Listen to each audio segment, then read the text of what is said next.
our moment. So long, the sky is the limit. Kaya natin ito. We own the future. This is our moment. So long, the sky is the limit. Sama-sama, dahil together we own the future.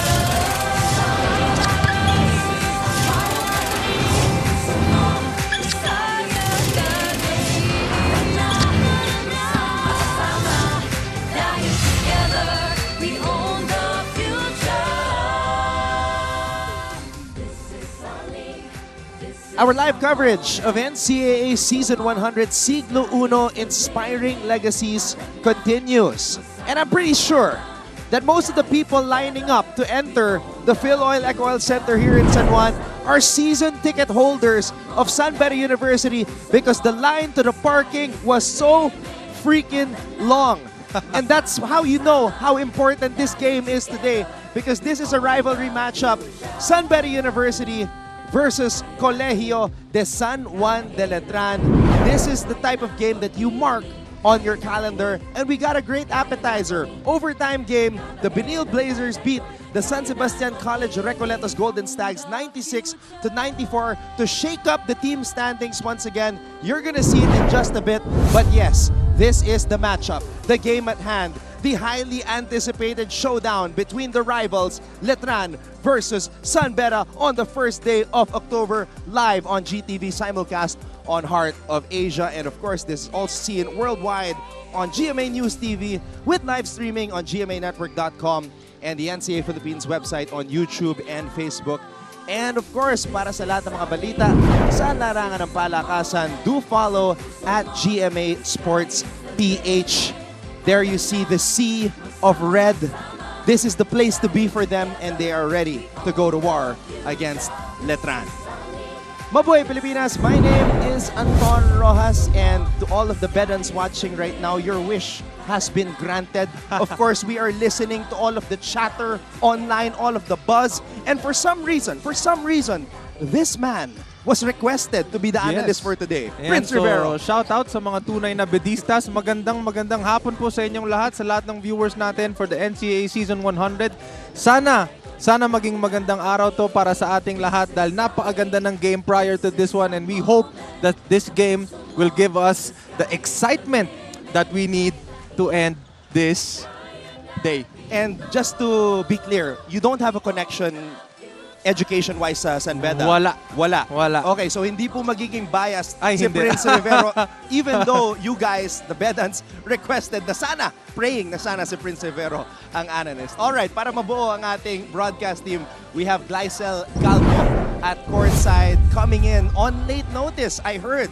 So thank you very much, Glycel, for coming here ready and prepared. Yes. And by the way, Letran is her alma mater. Oh! So there's something there. But Glycel is very professional. She did her research for both teams, and we can't wait to hear your reports. She's got some updates as well. A very important injury update also. Oh yes. Sa panig ng Letran. We will talk about that in just a bit. Now let's go to the team standings, Prince, para makita kung saan ba nakapwesto itong dalawang kupunan na ito. Benil, of course, a big win again. Yes, sa mga hindi nakakaalam, hindi nakapanood kanina ng game, Benil Blazers won their game against San Sebastian on an overtime game. And syempre, this game naman is San Beda versus Letran Knights. So if San Beda wins this game, maangat sila to number 4 and perpetual bababa dahil syempre yung win-loss natin nata sa mga teams. And then Letran's gonna stay on number 3, solo number 3, and they won't be tied with Mapua. And again, palagi kong sinasabi sa'yo to, Anton, itong NCAA, ito yung klase ng liga na napakasarap panuurin. Doesn't matter kung anong araw, doesn't matter it's on a chill Sunday or whatever day it is. And you would think Tuesday would be the most chill day, but it's not. It was It's wild not. outside. Yes, and if you're about to go here and susubukan mong humabol, good luck sa parking. Kasi si Anton nagpark na doon sa napakalayong mall at nagbiyahe pa papunta lang dito, makaabot lang sa oras. Hey, Prince, look at this right here. This is just one piece of evidence as to how exciting the NCAA has been. Look at this.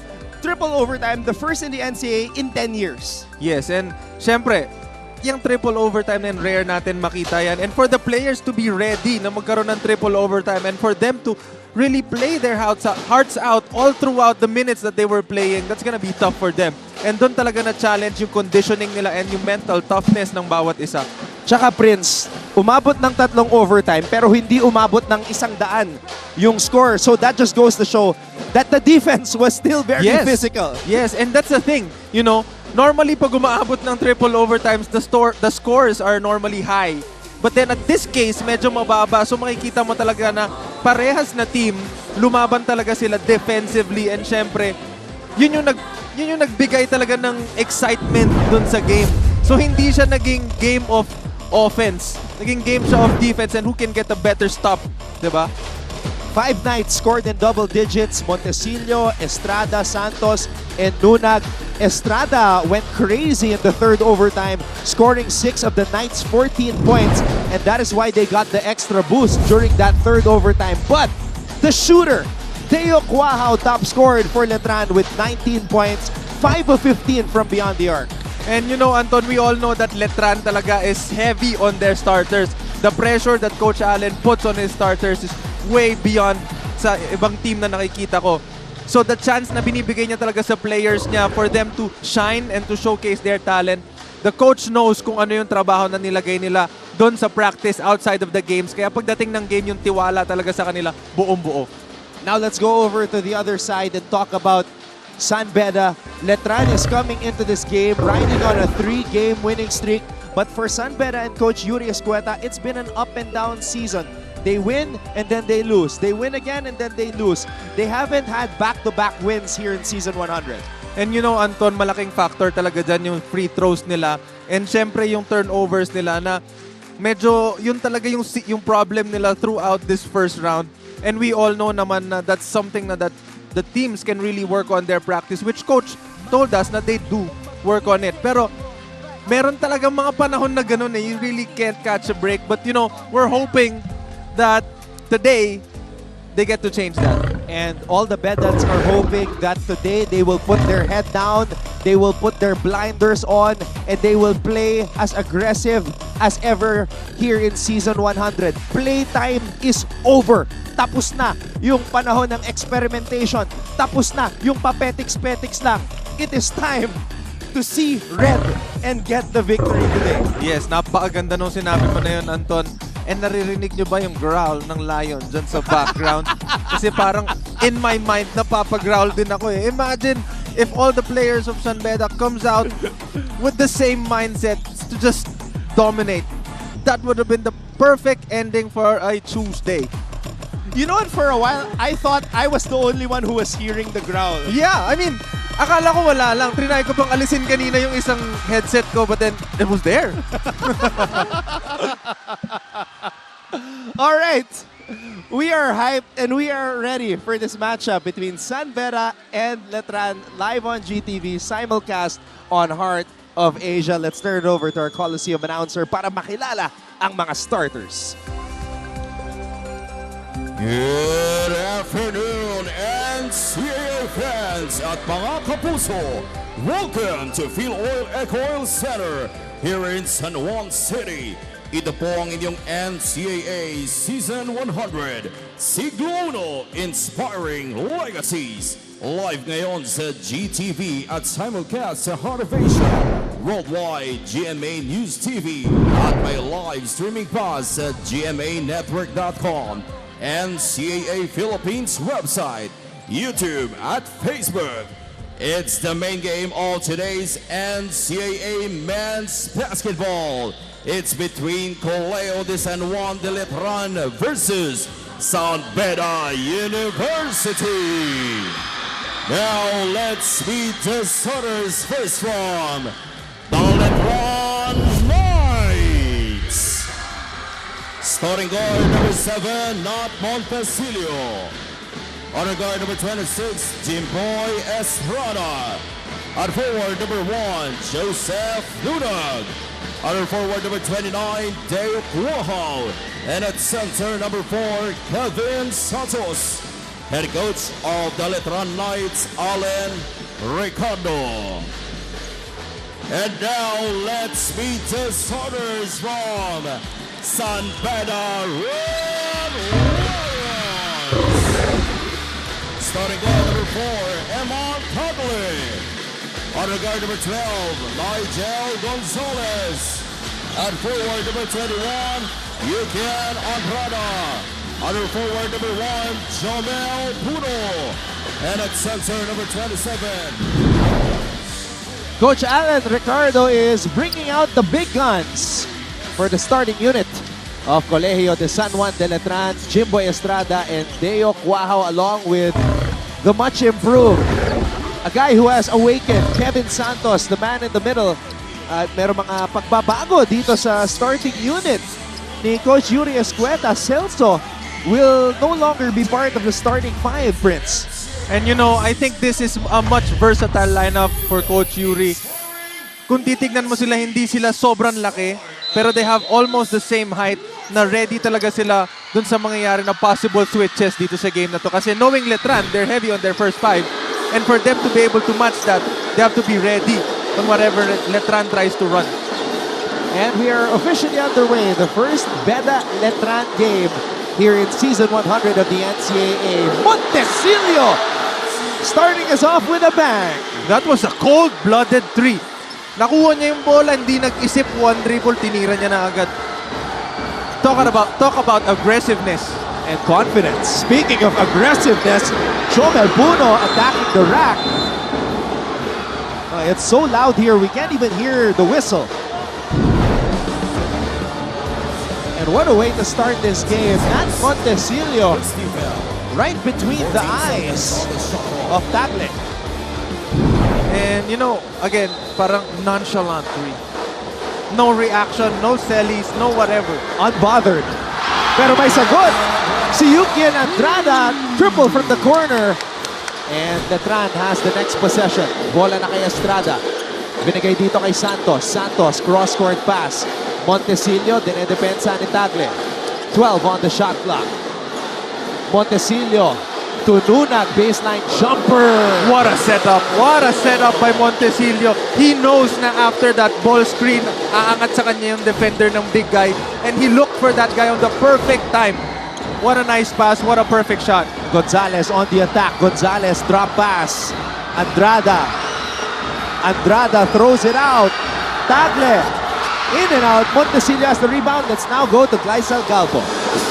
We just want to prove that we are still here. These were words from Captain Lion, Yukian Andrada, Anton, and Prince. Today is another day. Therefore, another chance for our defending champions, the San Beda Red Lions, to get back on the winning side. Inamin nga sa akin itong si Yukian that his guys hasn't been playing the best recently and that they lack proper execution in their last game, lalo na daw when it comes to defensing. But like he said, they can't be down because there's still a long way to go. That's why he expects all his guys to step up and give their 100% energy and effort to get that W. Unfortunately, Knights captain Pau Villonar will be missing today's game because he is not feeling well. Sa kabila nito, kumpiyansado raw siya na kayang maiuwi ng kanyang kupunan ang panalo. Anton and Prince?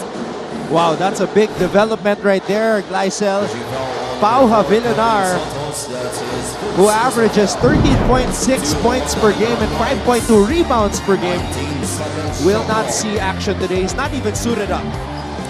And I think that's one of the reasons kaya iba yung lineup na nilagay ni Coach Yuri, because knowing maybe he found out before the game that Pau is not going to be playing, and you know, he put up a lineup that's going to be able to at least makasabay dito sa offense ng Letran. As you can see, they've been attacking and attacking and attacking, and then they have 20 seconds to set their offense. But normally, if you're going to try to play defense on those or defend, they're only going to have 17. But at this case, they're really running. And speaking of running, here come the Red Lions. Andrada, short. And Una comes up with a rebound. Estrada. Gonzalez in front of him. The switch comes. Montecillo. Montecillo pulls up. Too strong. And Andrada will track down the loose ball. 8-3 ang ating talaan. Lamang ang mga Letranista.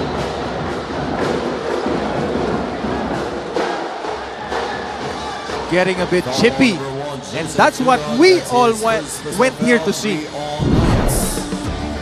As you all remember, binanggit ni Anton kanina na rivalry ang San Beda and Letran. And you know, yung mga ganitong klaseng contact, that's normal. And that's really what makes the game exciting. These are the two winningest teams in the history of the NCAA. 23 championships for San Beda, 20 for Letran.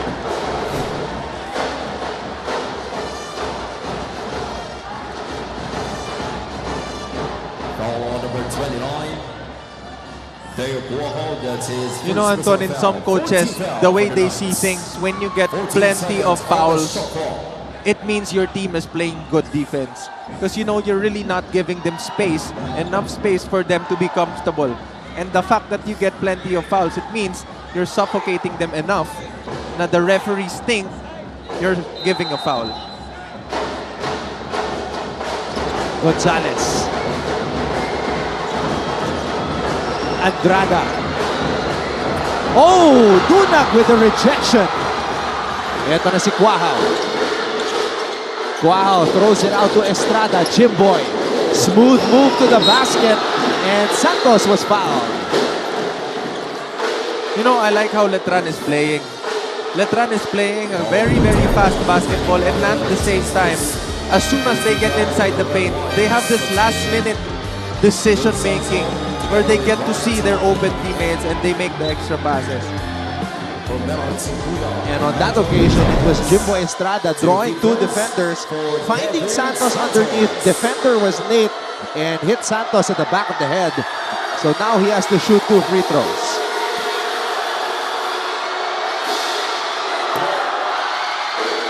And you can see the demeanor of Kevin Santos has changed dramatically. Yes, especially if you're being given by the coach as much responsibility as he has given him.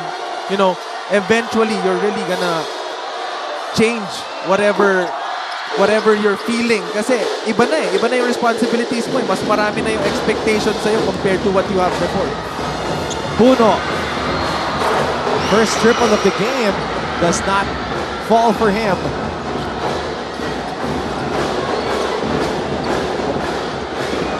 Puno attempted an NCAA career high of 7 3-pointers in their last game.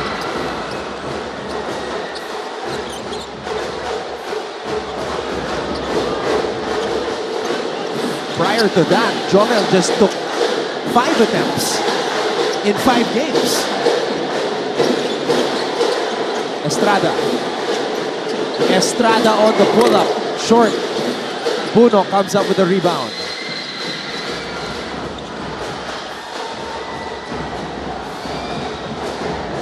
Celso.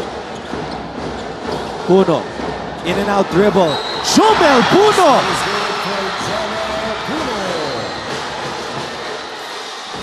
Anton, that's their first basket sa loob ng paint. They have been 0 for 4 so far, and then that was their first basket, so that makes it 1 for 5.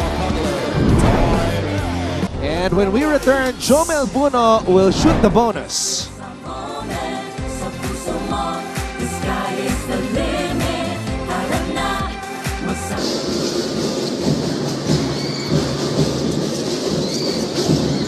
Medina from the baseline. Kala ko short. Hindi diretso yung follow-through. Medina. Specific zone to. Naka 1-3-1 ngayon ang San Sebastian.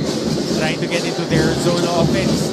JRU wants to get that shooter loading on the corner. Wow, Raimundo staring down Risho. And a chance to complete. Mancom representative, Father Vic Calvo of Colegio de San Juan de Letran. Sitting beside him, of course, Sir Peter Caico of Arellano University.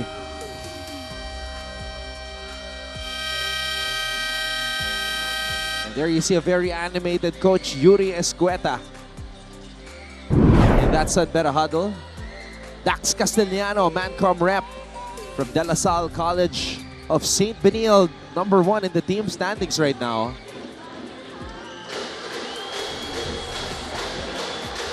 Jomel Puno is so tall and his wingspan is unlike any other player in the NCAA. On that replay earlier, it looked like he was playing basketball on a kiddie hoop. He made it so easy to get the ball close to the ring and then make sure na yung bantay niya hindi umabot. And he completes the three-point play.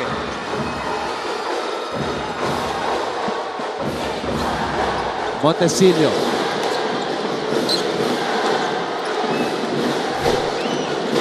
Now, Anton, that was the kind of delay I was talking about. They started to run their play at 17 seconds ng shot clock, and they got what they wanted. Turnover for Letran, tried to finish, got the foul.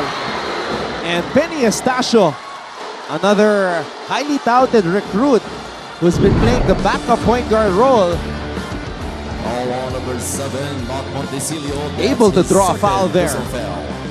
And you know, Benny Estacio last game was kind of quiet with the minutes that he was given. James Miller coming in for not He Montesillo. only shot 2 free one throws attempt, for Benny. and he made it 1 out of 1 for 3.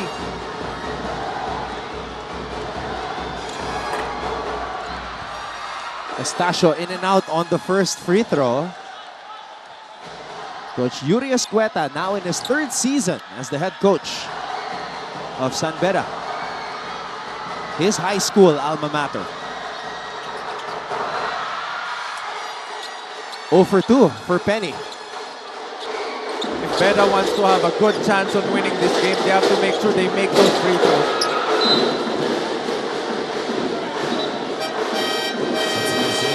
They're gonna need every point they need. James Payosing is now in. Papahinga muna si Yuki Andrada. Jace Miller, looking for a friend, gets it to Santos. Miller. Santos handoff to Estrada. That's good defense. That's good defense. Kevin Santos drives by the baseline from the three-point line at sumabit ang depensa. That could have been a good defense if Jomel Puno didn't strip on his team.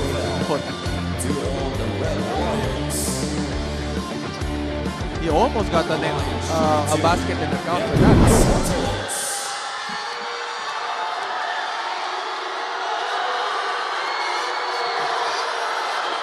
Good on the first.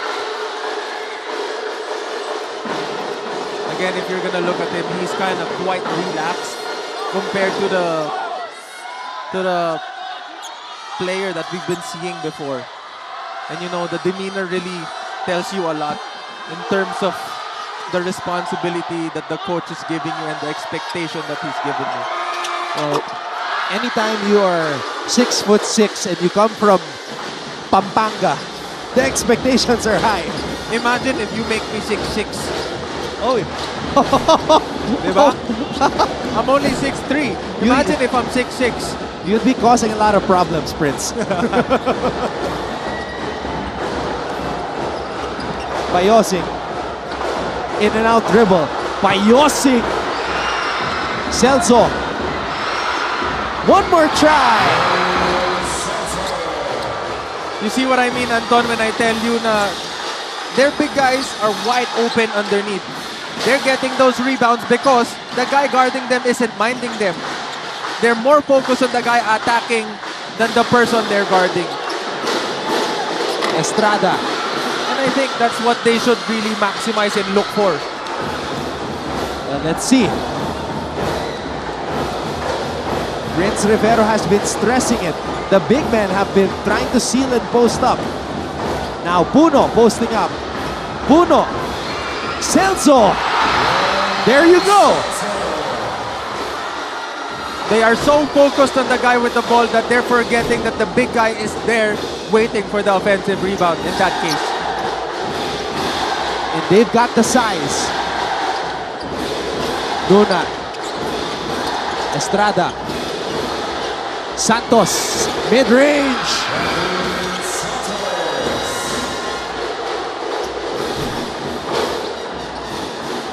7 points for Kevin Santos. Actually, make that 9 points. Jomel Puno breaks free and scores at the rim. That's 5 for Jomel Puno. Sahonia with a deflection. Wow. Puno with the board. Jomel Puno going coast to coast. But Santos says, get that out of here. And the tribute to the late great Dikembe Mutombo. Rest in power.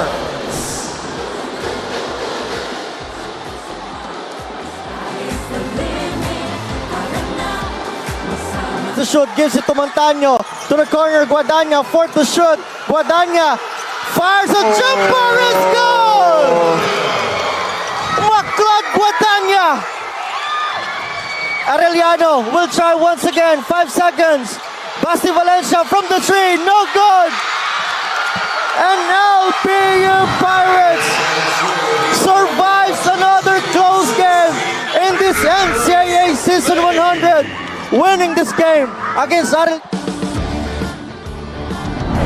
Kevin Santos with a mid-range. And this tribute block to the late great Dikembe Mutombo, who passed away recently but will be known forever as one of the greatest defensive centers in the history of basketball. You know, when I was young, nung bata kami ng mga kapatid ko, we used to copy that guy. We used to copy him whenever I get a block from my brothers. I copy him with a finger wag. Always do that. Then my brothers kept on copying naman Michael Jordan with the tongue. So is that why Richie decided to try to learn the hop step, the Euro step? Because of you keeping on blocking him and doing the finger wag? Actually, hindi. Kaya niya natutunan yung side step na yun and yung hop step na yun. That was actually my dad's move. Oh, that was so my dad's your move. dad used to do it back in the day, Coach Paolo. Yes, and you know, he taught me that the difference between mine and Richie's is his looks hella better. Mine looks like a 40-year-old doing side step. You know the terms that they use. Uy, parang side step ng 40 years old ah. Ganon. That's the term they use for me. And with Richie naman, the term they use is, wow, ang ganda. Napaka smooth. Napaka haba ng steps. Ganon. And Athletic. he gets everybody with it. Chase Miller couldn't complete the highlight. Payosik on the move. Payosik You see with the finish. You see the lane that Celso gave Payosing after that seal. Payosing was wide open. And we are tied at 14 all. Santos, that's traveling. Regularly, substitution, Kobe Monhead, Rafael Gol coming in to replace Derek Wall and Kevin So that's what Prince Rivera was explaining. The name created by Joe Celso. Yes, and normally not everyone can see the things the big guys are doing. I'm playing a big guy position whenever I'm on the court, and you know, those are the kind of things, the little things that people don't normally see. That small seal that Celso did opened up that lane for Payosing. Was it Payosing or Sahonia? Payosing.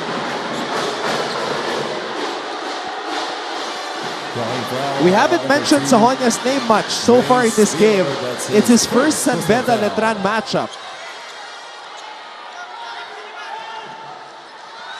2 feet first for Brian Sahonia. Sahonia this season leading San Beda in scoring, averaging 14.8 points per game. Oh, but he misses on the first.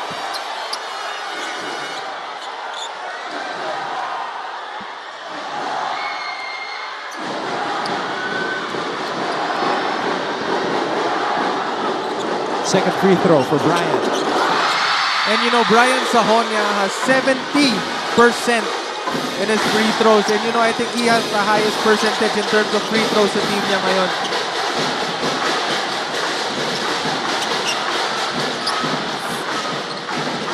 Monhe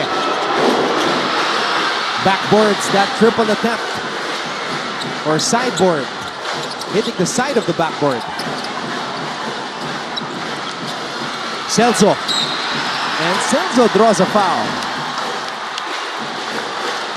Imagine what you can do when your big guy is sealing and then you give him the ball. And we all know Letran is kind of heavy on their first 5. Imagine getting fouls from their first 5 bigs. Or in that case, second 5 bigs. If they did that way earlier, the fouls they could have gotten from Santos would have been big for them. Imagine. Then it's gonna make the guards, it's gonna make the life of the guards easier because the guy won't be defending anymore if he has plenty of fouls.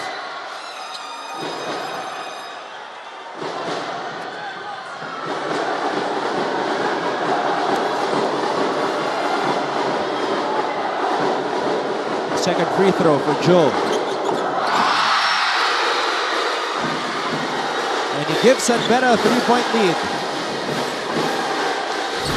Miller accelerates, steps on the brakes. Miller gets the ball back. Foul talaga. Kitang-kita na medyo naisingit niya yung kamay niya dun sa pagitan ng arms nito ni Miller. 3 on the Red Lions. 14 seconds on the shot clock. Clearly a foul there. Estrada. Pass. Too strong for Monje.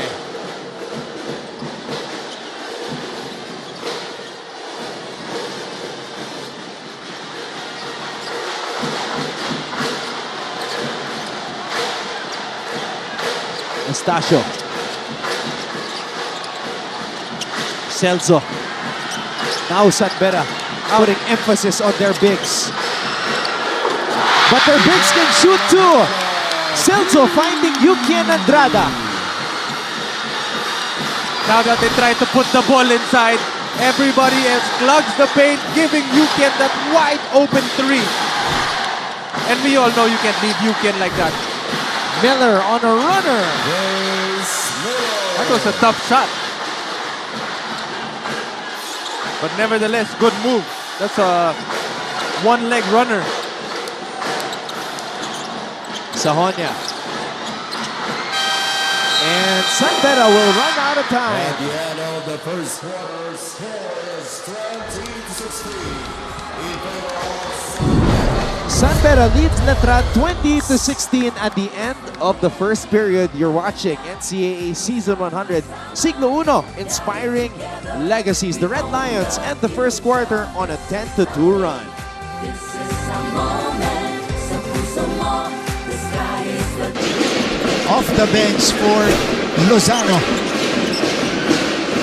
Magkakamukha, magkakatindig yung mga player ng Jerry. Di mo na alam, sino yung pupukol ng pupukol eh.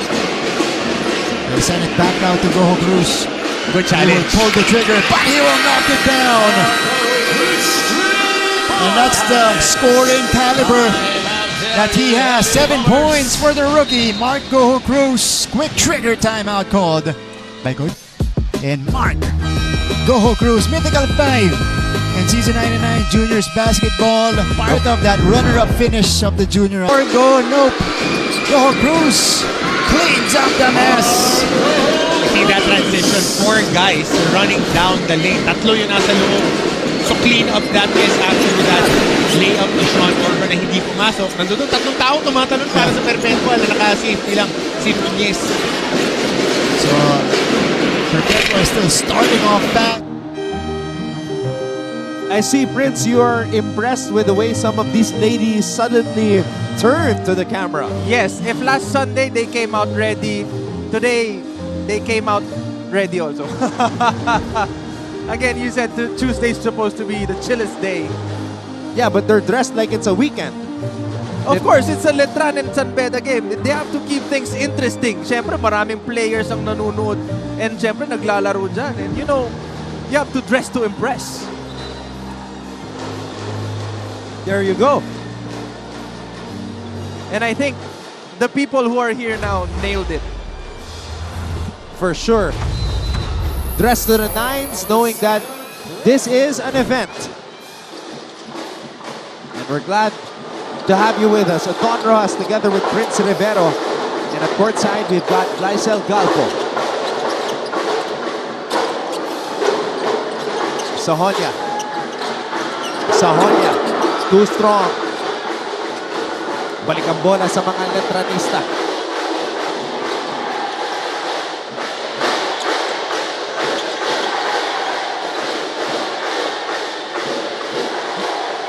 Estrada.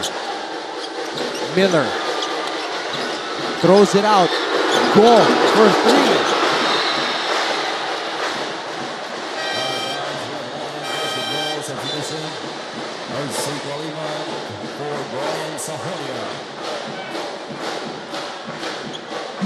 Yung tinira ni Go, usually yun yung mga tinitira ni Pau Havillonar.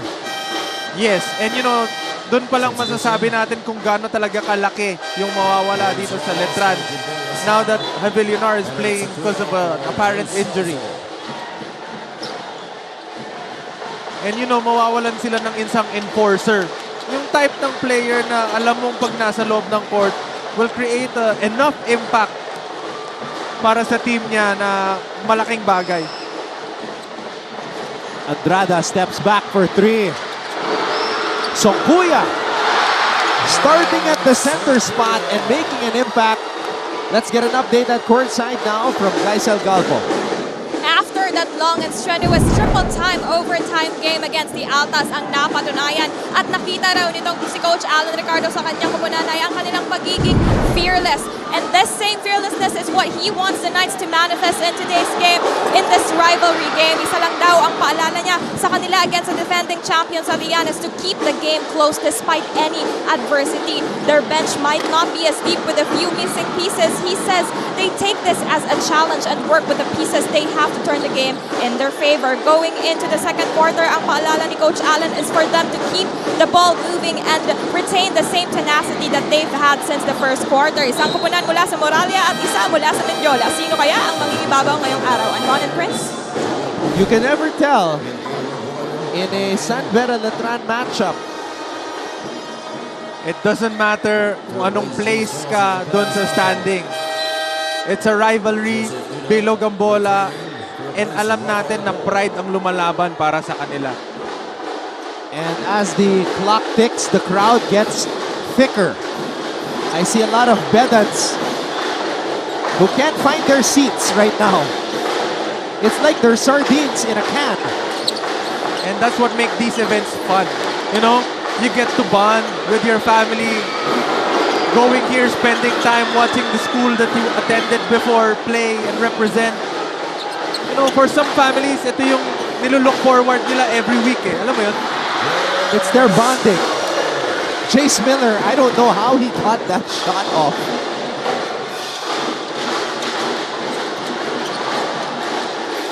Puno. Puno gets it back. Omonhe defending him tight. Puno pulls up. Shobel Puno. I love the aggressiveness. I love it. Oh, he's got the height. He's got the physical attributes to become an unguardable player. And he has a very deep bag. You know, he can shoot from the outside. He can shoot from the perimeter. He has the skills to play guard and to dribble and, you know, to create for himself and his teammates. And I agree with you. I believe Jomel Puno does have a big bag. The problem is we haven't really seen a lot of what's in it. Songkuya. That was a tough tip-in for Songkuya. It's only now really that we're starting to see what's in Jomel Puno's bag. And I kind of like it how he's trying to be more aggressive each game. And you know, in that case, we get to see more of him trying to showcase what he can, you know, really give to San Beda. Puno to Royo. Royo back to Puno. Songkuya. Andrada to Puno. Puno. Space to operate. Puno. Oh, offensive foul warded off. Offensive foul.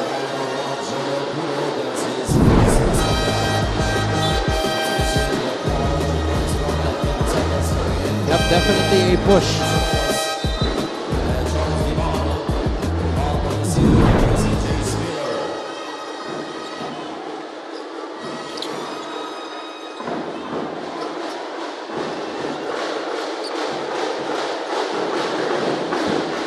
Estrada. Defended by RC Kalimag, who scored 14 points in 14 minutes in the last game. Talk about quality.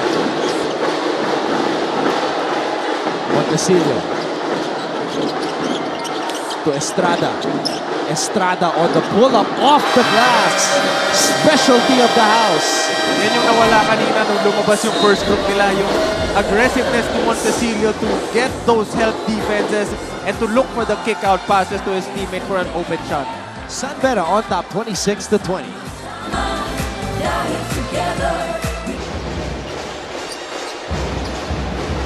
Almost a steal. Actually, he completes the steal. Paeng Are. Bumiting sa ere. Paeng Are. Wow. And one. May deflection dito mula kay Are. Kondisyon na habol. Buhat bantay. Hang time, no? Ang tagal sa ere. Hinintay mo nang bumaba.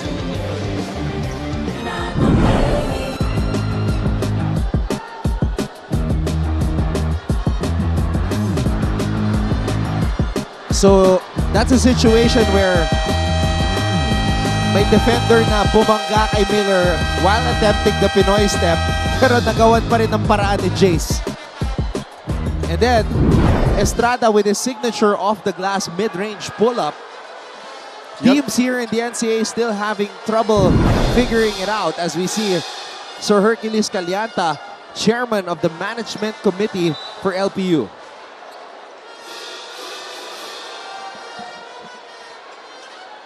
If you notice, Anton, there are certain types of scouting reports pagdating sa mga ganitong leagues. Ano?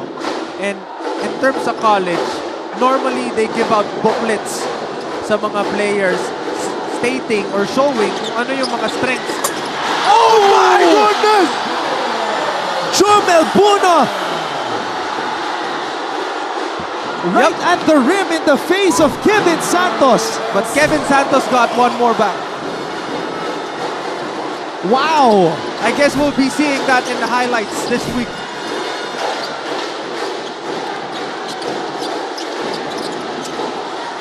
Sokuya. Santos snatching that ball. You can see the pride in his face. He just got dunked on. So he scored on the other end and then got a rebound away from Puno on that last play.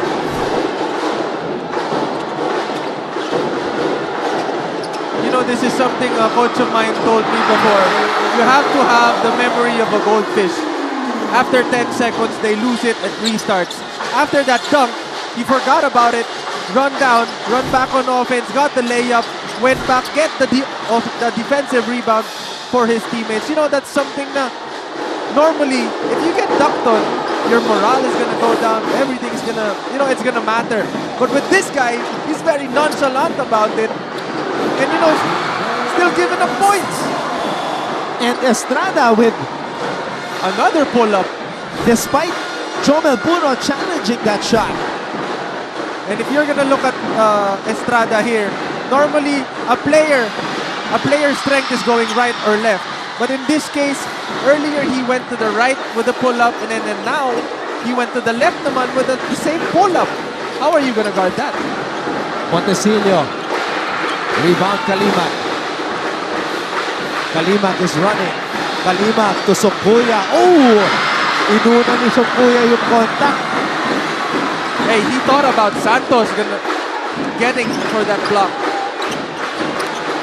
Estrada.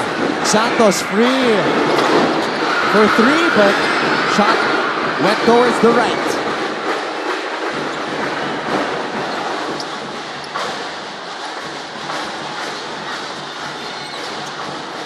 Puno. Crossover. Puno. Drop pass. What a play. Wow. That was a smart play by Jomel Puno, making sure he gets the defender of Songkuya, giving him that open floater. Estrada. Royo. Royo spins. Whoa! Royo's He almost blocked. got that. Jimboy with a stop. Santos. Back to Estrada. And Joel Buno is gassed. He's tired. He's trying to do everything for his team. Creating for his teammates, playing defense, running back on defense, setting the plays for them. That's tiring. On that last fast break, he was actually walking down, but playtime is over. You know, if you're gonna look at that, Santos got a piece of it. But he was still able to make it. He got a piece of it.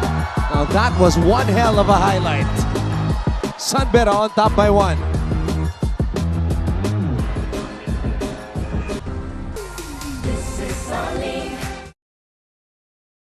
Kung sa Season 99 ay may new heroes of the game, nitong unang siglo ay meron ding OG heroes ang NCAA. Hindi lang kasi mga sports legends at mga sikat na celebrities ang naging bunga ng NCAA schools, kundi pati na rin ang mga pambansang bayani ng Pilipinas at dating presidente. Produkto ng Kolehiyo de San Juan de Letran ang mga revolusyonaryong sina Apolinario Mabini,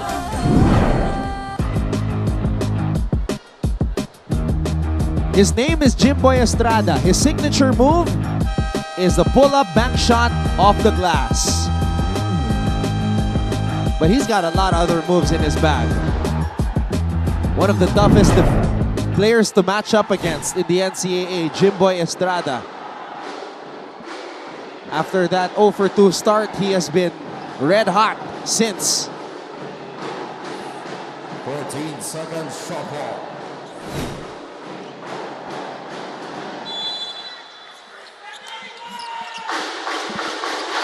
San Beda holding on to a 1-point lead. Oh, Gonzalez called for traveling.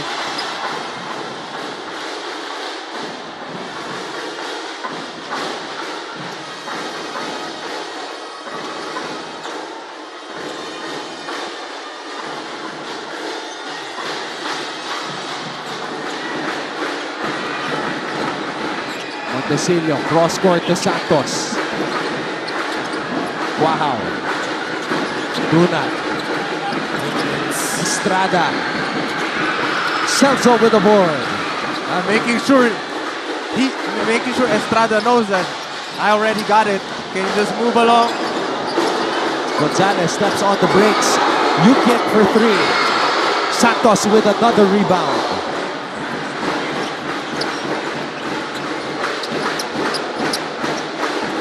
Coach Alan Ricardo calling out the play. Santos. Estrada. Montecillo swings it. Wow! He's the shooter! Like what you stated, Anton, shooters shoot. He has the green light and those kinds of shots. He took it and he made it. And he gives Letran back the lead. Sahonia, can he come alive for the Red Lions? Sahonia to Celso. Celso saves it. But Tagala unable to find enough real estate to maintain his balance. What a shot right there by Deo Cuajao.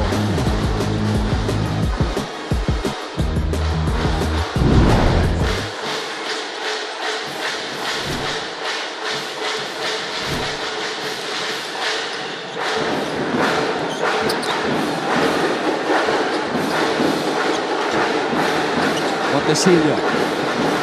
Wow. Steps back. He tried to go for that heat check. Checking if it's still hot.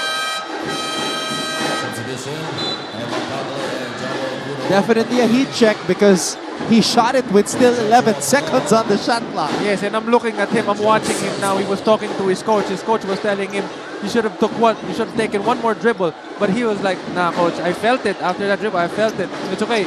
Next time I'll take one more shot. I saw him say that. And you know, if you're a shooter and you have the green light, if you take those kinds of shots and you miss, you already forgot about them after. Shooters shoot. Shooters shoot. Doesn't matter. Tagle, too strong. Santos tips the basketball to his teammate. To those wondering why San Beda is missing those kinds of shots or layups close to the baskets, now that is the presence of Santos. Earlier, after that block, Santos gave San Beda everyone from San Beda who tries to attack are thinking about him blocking them. Especially after that big block. Yes, and that's what I was talking about earlier. After that big block, you know, whenever they try to go for that layup, the mere presence of Santos at the back of their mind telling them, I have to be wary about this guy because he might block me. So instead of just shooting a regular layup, they're thinking about, oops, I gotta be ready. And sometimes being ready means changing their shots, even if they don't have to. And Letran leads San Beda 32-30 at the half.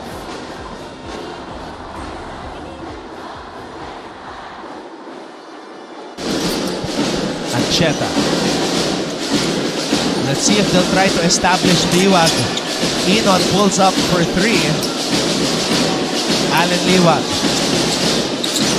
What a pass to Ancheta. And Ancheta is able to score. And gives the lead back to Benilde. Miscommunication on the San Beda defense. Capitalize na yun. Ito yung nagagawa ni Allen Liwag. When he gets the ball in the post, they can run the offense through him. Yeah. Punta.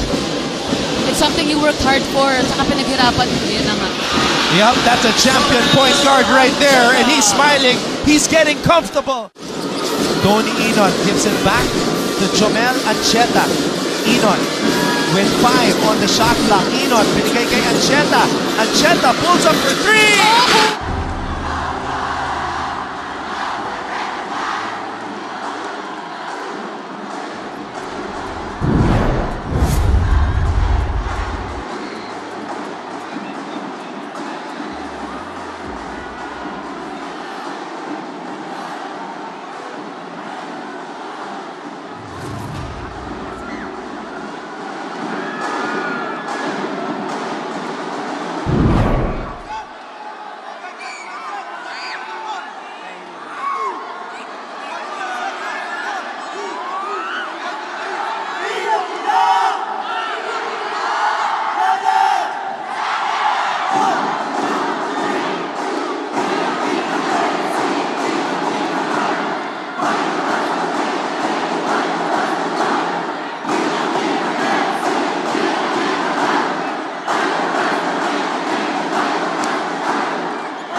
That's why he is there.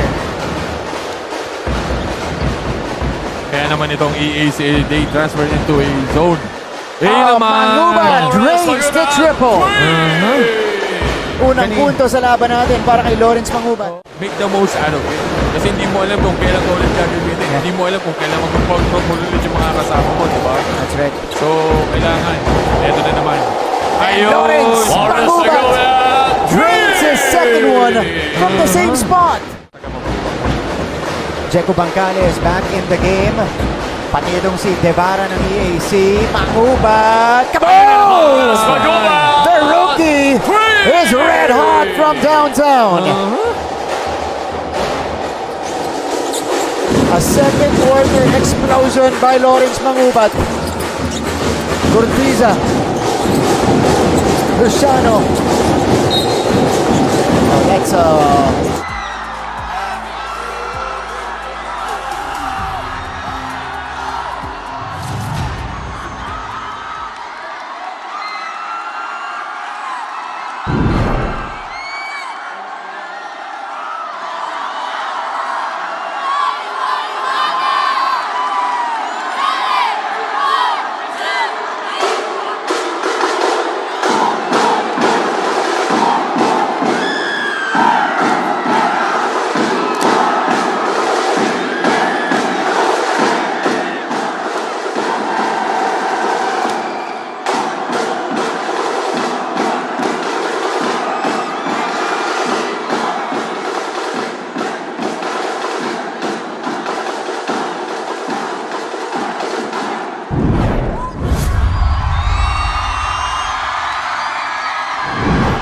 I don't know if you guys hear that through our microphones, but it is deafening inside the Phil Oil Eco Oil Center here in San Juan as the San Beda Red Corps is on the hard court right now and every Bedan in the crowd is standing. That's how you talk about school pride. You know, during halftimes, whenever your cheer squad or your drummers are there, that's when you'll find out talaga kung sino talaga yung when their teams are playing, they give it their all by just watching and cheering their hearts out. Nat Montesillo started this game with a triple and then Andrada responded right away with his version from the corner. It was actually Letran that took an early lead in this contest. They were up 10-3 actually.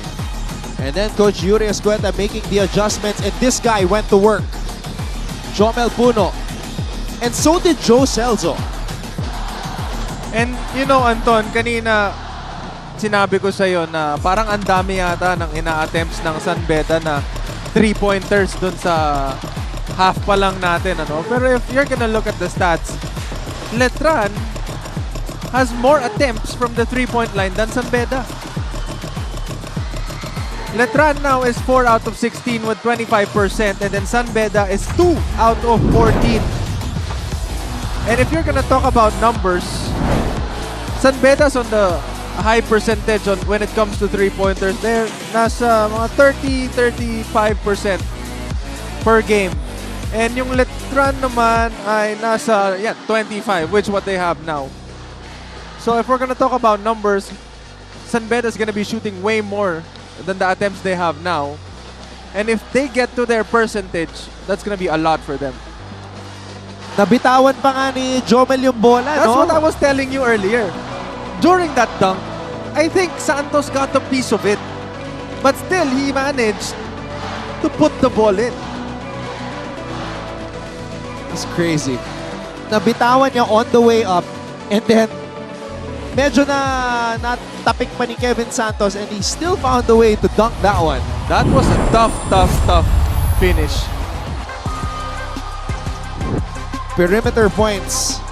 Santos and Estrada have been doing damage from there. That's why the disparity has been huge. And also, what I see with Letran is they're leading now because of how their guards are attacking the lane, getting those help defenses, and then kicking out to their teammates to get those open shots or open drop passes for the easy finish. Yeah, 5 out of the 7 players that have scored for Letran are guards. So, no surprise as to why lamang na lamang ang Letran pagdating sa perimeter points kontra sa San Beda, as we see Santos with 9 and Jomel Puno with 9 as well. Okay, Anton, I'm gonna ask you to look at the screens now. Okay. Among the San Beda players, who are the leading scorers and what are their positions? Bigs. Bigs. Well, I don't know if you consider Jomel a big. Yes, but sometimes he's playing 4. Yeah. That's why he gets those mismatches. But anyway, Celso and Songkuya and Andrada and Puno, those 4 guys, they're bigs. Yeah. And they're the ones who are leading San Beda in scoring, and I think that's really what they should maximize. Because if you're really watching earlier, Sahonia, Payosing, those are the guys that Letran is trying to stop. They're really putting pressure on those guys, giving them a really hard time to get the ball inside. And you know, the big guys are always open. They should maximize that. San Beda historically always has that slot man, that big man in the middle, and let's see if they will continue to throw the ball in the paint and live in the paint to get the win. As always, Prince Rivero and I have been flexing our shirts, $399 only on the GMA store, but let's break it down. This is also for the ladies, Prince. Yes, we have yes, Glycel yes. Galpo wearing the shirt Kita here. nyo naman, bagay na bagay sa kanya. And kanina nabanggit ko kay Anton, Anton, magtatanggal din ba tayo ng damit? Kasi yung San Beda cheer squad, walang damit. Pero na-realize ko, bakit ko siya tinatanong? Suot ko na yung pinaka-komportabling damit na pwede kong suotin. Saktong-sakto yung haba, saktong-sakto yung fit. Perfect! Guys, napakamura. Bilhin nyo na to. Exclusive on GMA. I see what you did there. What a plug. What a promo. You have a talent, Prince. Wow, it is really loud here. And earlier we were talking about the parking when you said, if this is what I struggled with, and then I went to another parking slot for this much people, parang hindi sulit. And if you're gonna look around now, Worth it. worth it kasi puno. And you know, this is the kind of vibe that we're really longing for in these kinds of events and games. Santos throws it out to Estrada, Jimboy. Missing because maybe he didn't use the glass. That's why he missed.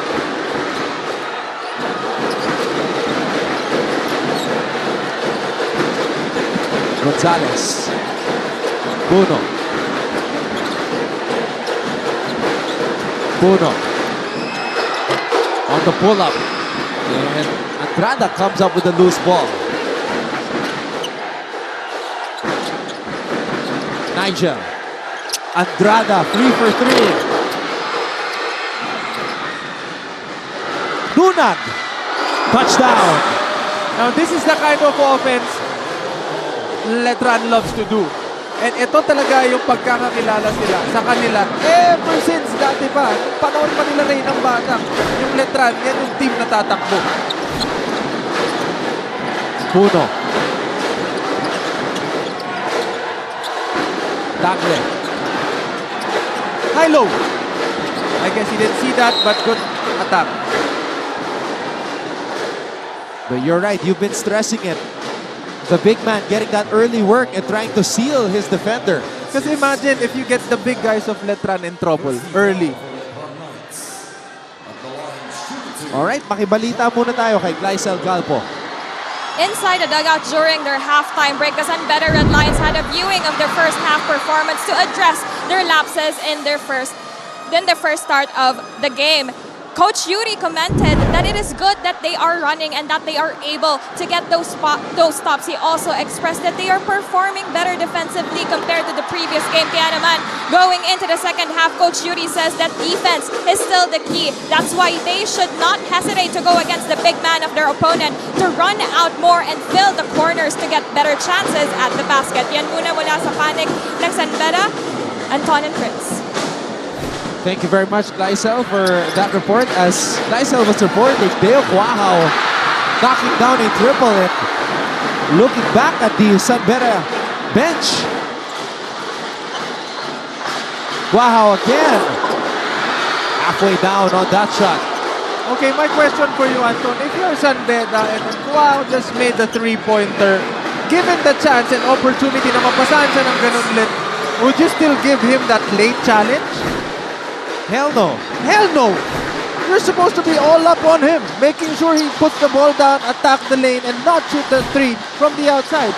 Kasi that's where you're gonna have problems. Dunag. Blocked. Earlier, I was stressing about the San Beda team having to maximize. Wow! Santos denying Puno. And that's the presence I was talking about, Anton. You know, they always have that at the back of their mind na whenever they try to go for those kinds of shots, isipin na andyan si Santos, baka abutin niya to. It's a block party here in the third. Tagle. And we are tied again, 37 all. I love how these two teams are playing now, you know, exchanging buckets, making sure playing defense on one another. And yan yung mga klase ng games na exciting, ang masarap panuurin. Rivalry, perfect. Puno, this time decides to throw it out. Andrada. And Santos comes up with a loose ball. Santos! Jimboy Estrada and Santos connecting on an alley-oop. Santos getting back on the dunk that was given to him earlier with that dunk. Medyo nasa likod pa nga yung pasa, Anton. Dunag. Songkuya. Oh, wow. He's gassed. He's gassed. Both teams have been running up and down the court. Andrada ties things up at 39. Easy dukot play lang. Again, binabati ko yung kuya ni Yukien na si Yukien na nag-umpisa ng dukot plays. Estrada. Crossover. Estrada. Naunahan si Gonzalez.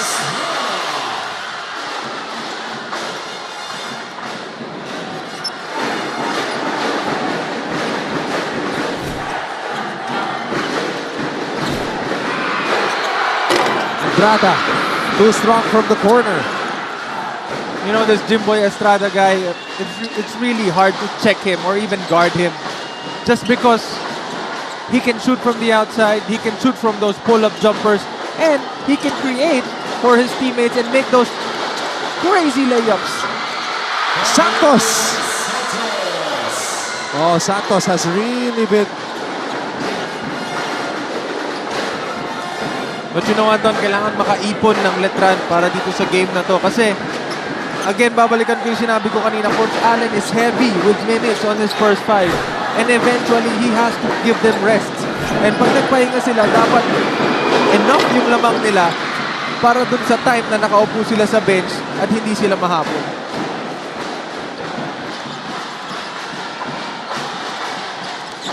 Montecillo to Quahao. Pulls up for three. Teo Quahao gives Letran a 7-point advantage. And San Beda calls a timeout. Ay, naku.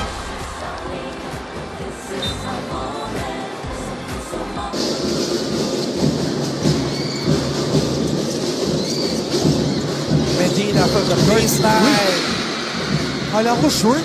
Hindi diretso yung follow-through. Medina. Specific zone to. Naka 1-3-1 yun ang San Sebastian. Trying to get into their zone offense.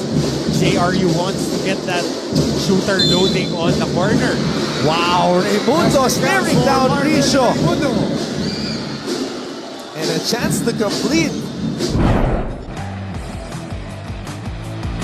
Kevin Santos has owned the third quarter. And this might go down as one of the greatest alley-oops that we have seen in a San Beda Letran encounter. Kevin Santos, his evolution is on full display here in Season 100. Are you not entertained? Are you not entertained? Definitely, this is the type of rivalry ang napakasarap panuurin. Alam mong mararamdaman mo as a viewer yung tension dun sa games natin. And syempre si Kevin Santos, nabanggit ni Anton na he owned third quarter and now he has 13 points with 4 out of 7 field goals, 5 rebounds, 1 assist, and 2 big blocks. Kevin Santos, his career high, 17 points. Very much within striking distance, Prince. Yes, and marami pang pwede mangyari, especially now na nasa 4 minutes 34 pa tayo ng third quarter.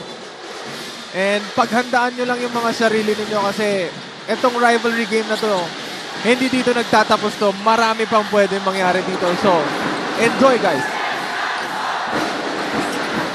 Estacio. Payosing. Payosing on the move. James Payosing with a finish. How was James Payosing that open for the layup? I have no idea. It was because of Celso's steal. And much more, some of the people na nanonood ngayon, hindi nila nakikita yung mga ganong bagay. Gusto ko lang i-appreciate natin yung trabaho ng big guys na binibigay nila para sa kanya-kanyang mga teams. Estrada. With the pace of the game, it's so hard to see those things. And that's why you're the expert, Prince. Dunag for 3. Remember how San Beda was able to get the lead earlier. They were trying to get the ball inside to their bigs and then outside for those open shots. And somehow, Letran is the one doing the same thing now and Beda trying to settle for their guards going around. Letran has been on a 10-2 run in the last 2 minutes and counting.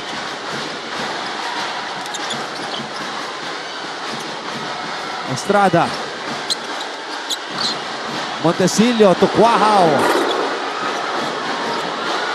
And Montesillo picks up the loose ball. Quahao to Santos. Santos! Off the glass!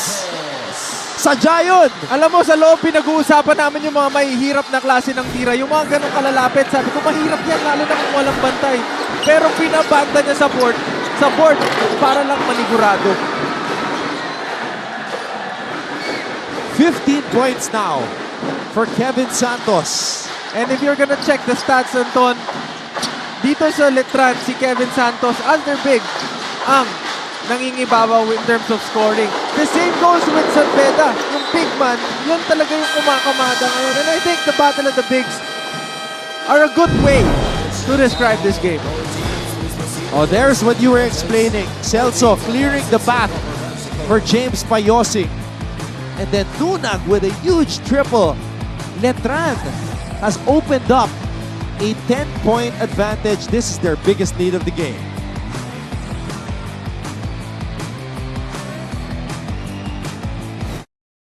Alam nyo ba na meron ding kapuso stars ang nag-aral sa NCAA schools? Ilan sa mga ito ay sina Yasser Marta na naging team B ng San Sebastian bago lumipat sa LPU. Si Anthony Rosaldo naman ay galing sa Arellano at si Rocco Nasino na naging Mr. Mapua pa. Mga perpetualites naman sina Kailin Alcantara at Shaira Diaz, habang tubong St. Benilde sina El Villanueva at David Licauco. Proud Bedans naman sina Sofia Ceneron, Christopher Martin at Andre Paras. Letran on a 3-game winning streak, and the students are here in uniform, and oh, there's a battle going on between the Letran Knights and the Bedans. Alam mo yan yung namimiss ko eh. Yung makikita mo sa crowd, yung mga galing sa school na katatapos ng klase. Katatapos ng klase hindi yung mga nag-cut ng klase. Katatapos ng klase are all out here cheering for their alma mater, screaming their hearts out para maramdaman ng mga players nila yung support na meron sila para sa kanila. You gotta love it. Yun yung masarap dun eh. Yung masarap sa pakiramdam. And you know, that's more than enough para ibigay mo yung lahat ng meron ka whenever you play. And this is not a good sign for San Beda as they turned the ball over coming off that timeout. Wow. Estrada.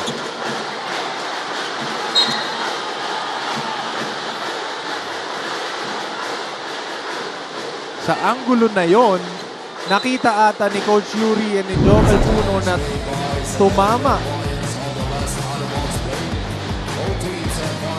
kay Jimboy, yung bola.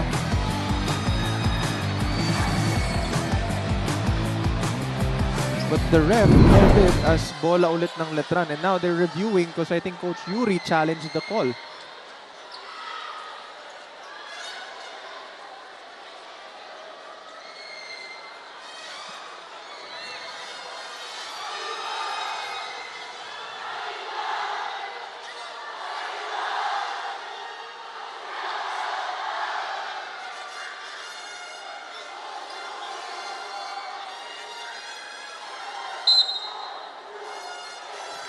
Upon review, the challenge made by San Beda Red Lions was successful. Ball possession of So a successful challenge by Coach Yuri Escueta and his San Beda coaching staff. And that was a crucial call, Anton. I mean, if it was given to Letran, they could have extended their lead in 12 or 13, but now giving San Beda the chance to cut down the lead. And Jomel Puno, aggressive enough to take the ball inside, gets the basket and the foul. And he is pumped. Jomel Puno today, 13 points.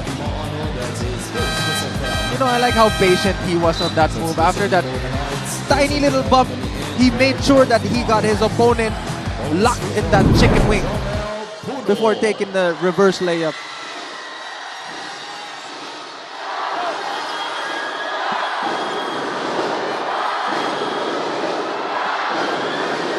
Minute and 35 to go in the third. Puno completes another three-point play.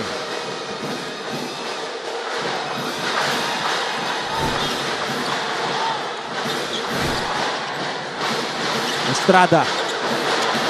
Celso with a steal.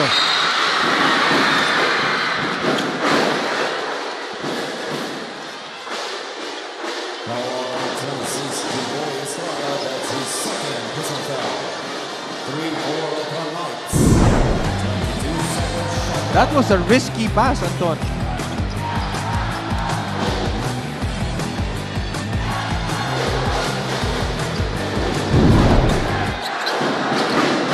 And right now, Letran doesn't need to. Hindi rin na kailangan magmadali, Prince.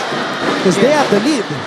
Again, yan yung sinasabi ko sa'yo kanina eh. They need to have a comfortable lead, enough for their starters to get that breather. Especially ngayon na patapos na yung third quarter and papasok na yung fourth quarter. Hindi nila kakayanin na, or maybe kaya nila dahil kagagaling lang nila dun sa triple overtime game. Maybe kakayanin nila na tapusin yung game nang wala ng palitan. Pero that's gonna affect how they make a decision and everything else. Sohonia. Puno, binigay dito kay Estacio. Estacio from way out. And Payosing comes up with a rebound.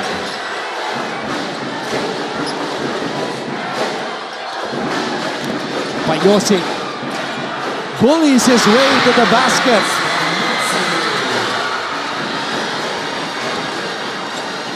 And I remember, Anton, last season we were talking about this guy, Payosing, and how he managed to, carry San Beda. And how he stepped up para dun sa binigay sa kanyang responsibility ni Coach Yuri. And so far, he doesn't disappoint. Estrada, double teamed. Estrada throws it out. Wow for three. And Santos grabs the rebound.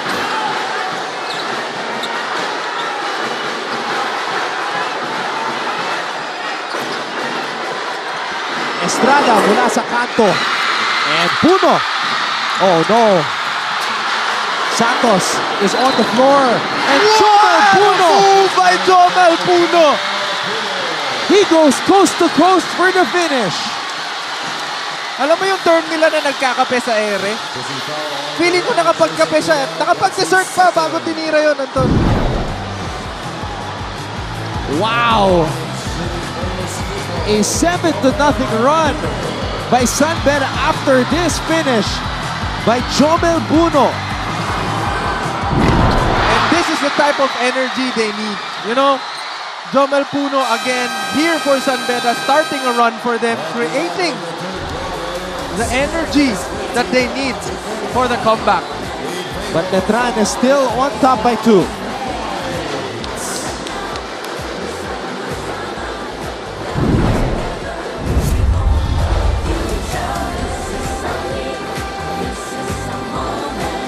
Tilio. Si Matt. Estrada is on the move. Estrada puts it up and in.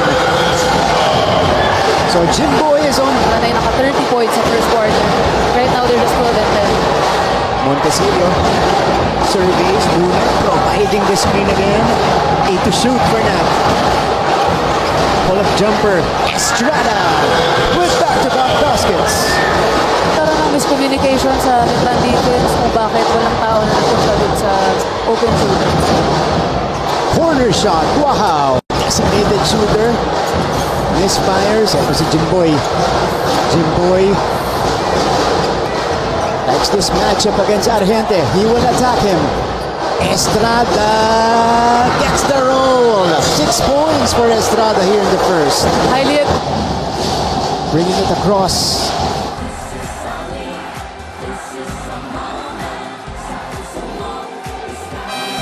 This is the scene inside the Phil Oil Eco Oil Center sa lungsod ng San Juan. Maraming salamat sa inyong panonood ngayon.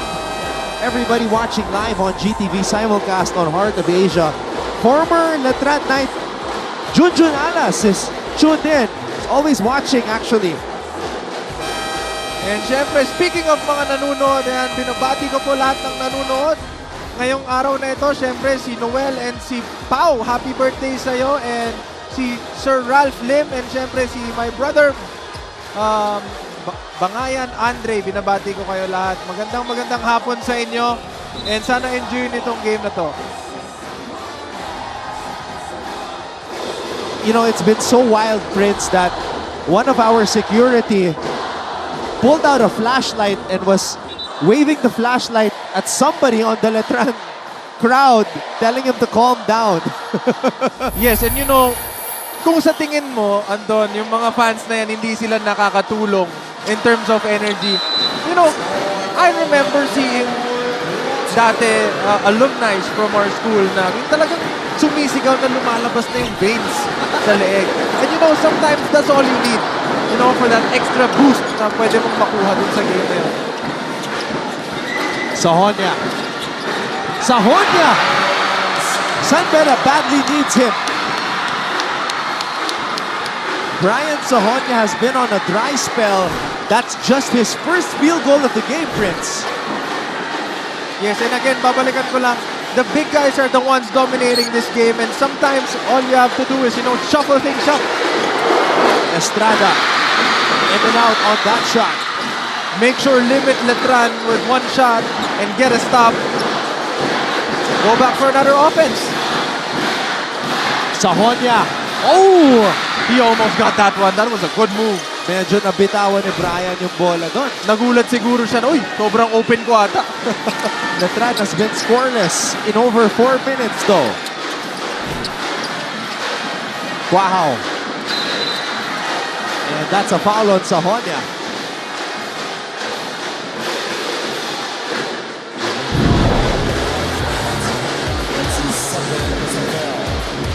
First team foul for the Red Lions. 14-second shot clock. What a game.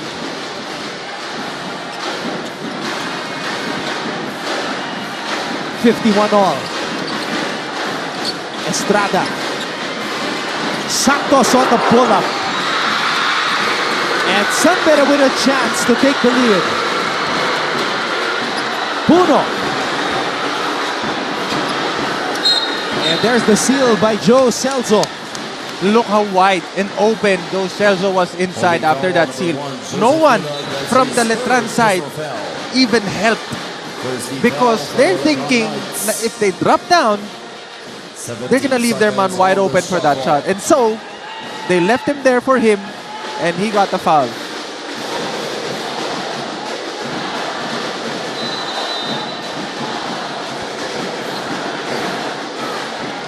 Puno. Selzon, dito ba sa bola kay Estacio. Sahonia for 3. Short. Sahonia grabs his own miss. There we go! Brian Sahonia gives the lead to San Beda, and now we go back courtside to Glycel Calvo. Anton and Prince, looks like the Knights are staying true to their words and is playing with the same winning momentum, dominating as much as they can. Coming into the fourth quarter, isa lang ang paalala ni Coach Allen Ricardo, and that is for them to not get carried away. He says time is concentration, and he's saying that they should control their defensive play, giving them the green light to take the shot if they have a chance, but if not, they must keep the ball moving and continue executing. Will today be a repeat of the previous victories? We'll find out in a while. For now, back to you, Anton and Prince. Letran is trying to protect their 3-game winning streak. San Beda is trying to get back on the win column. Been an up and down season for the defending champions. Estrada. Nunan, 10 rebounds today. Nunan. That was good defense, perfect defense for San Beda.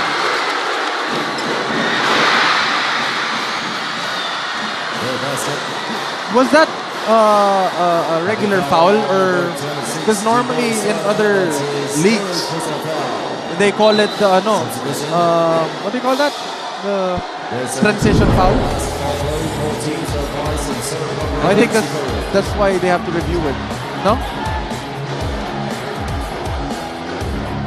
Transition take foul. Yeah, that's right. Transition take foul. Because they have the numbers.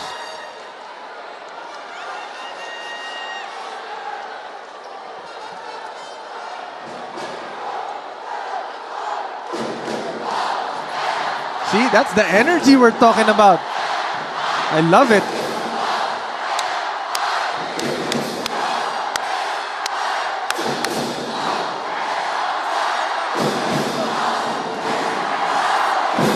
Hey, now the Letran faithful are coming up with a chant of their own. And there's Rayu Policarpio and attorney G-Boy Cabochan. 2 of 3 men behind the San Beda season pass. Of course, team manager Jude Roque is the 3rd man.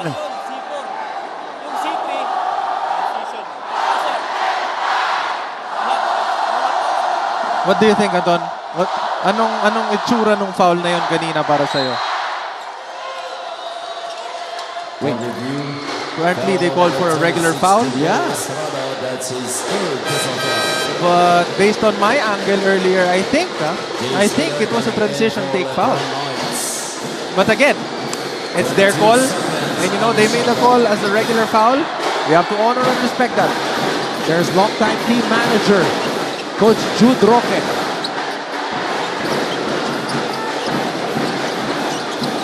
Sahonia. Miller with the board.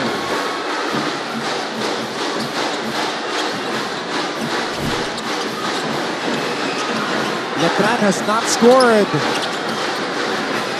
in 7 minutes. Can they end the drought? Not yet. Bayosing making rebounding look like an art form. Puno with a career high. 19 points for Jomel Puno.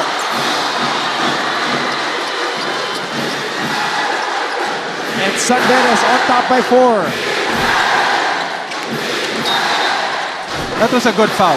That was a good foul, I think. Because instead of giving up a wide open lane to the basket, he gave up that foul and a reset on defense. There is an emerging star in the NCAA, and he wears jersey number 1 for San Beda. Jomel Puno now with 19 points, closing in para lagpasan yung kanyang career high na 20 points last game.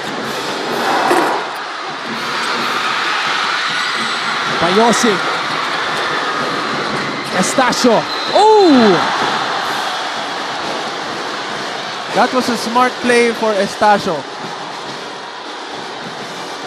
And that's the fourth personal foul on Jimboy Estrada.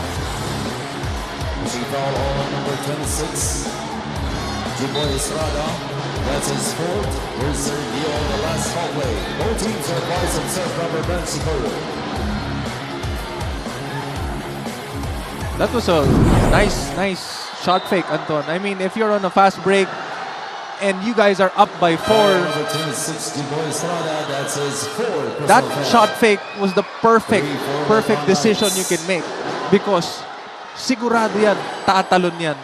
And knowing na mas maliit ka pa kaysa sa kanila, gusto ka nilang tapalin. And what he did is perfect. Oh, Estacio still can't find the bottom of the net. San Beda now has 8 out of their 12 free throws. I think 12 or 11. Celso with is the fouled. rebound. He got another foul from, I think it was Nunag. Yes, Nunag got the foul. San Beda Prince 8 out of 13 from the free throw line. 8 out of 13. And I think Nunag got his fourth personal foul, if I'm not mistaken. And that is going to be big for Letran. Jimboy Estrada with 4 fouls and then Nunag with 4 fouls. How is Coach Allen going to take this?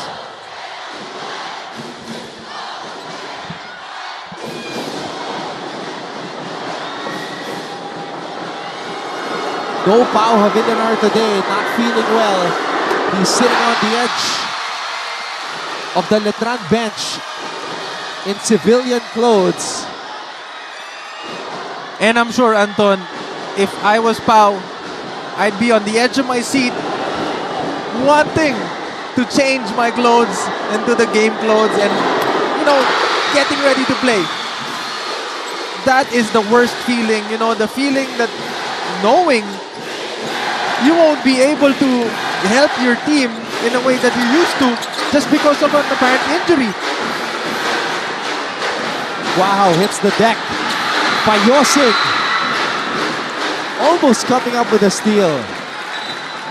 I love the aggressiveness of San Beda, both on offense and on defense. They've been running all over the place and their defense is immaculate. Letran has missed their last 10 field goal attempts. And I think when I said immaculate, I think that's one of the reasons. 10 attempts. They were up earlier and then now they are down by 6. And that's something that you don't want for your team. And Montecillo turns the ball over. San Beda's defense has been impenetrable. And it doesn't help Letran that all of the Bedans are standing behind their goal. And Anton, can I just remind you about something I said earlier? About the Letran being tired. And I think it's taking a toll on them, you know?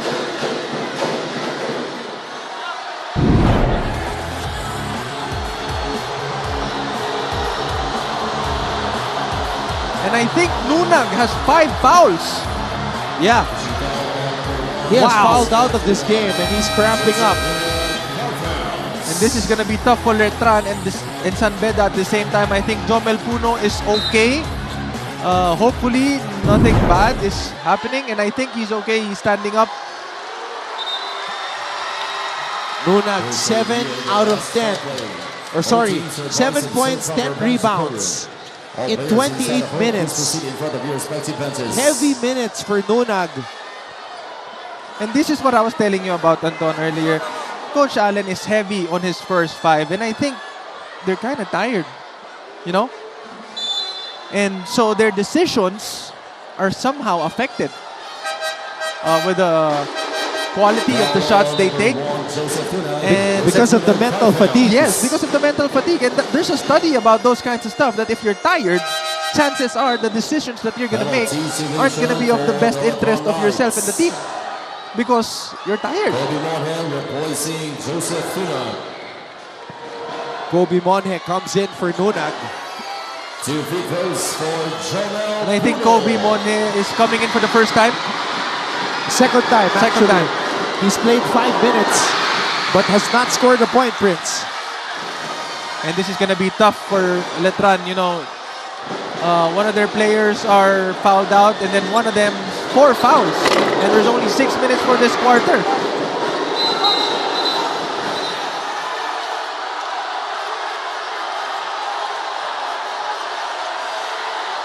Pushing foul on number 3, Joe Celso. That's his second. So a foul called on Joe Celso.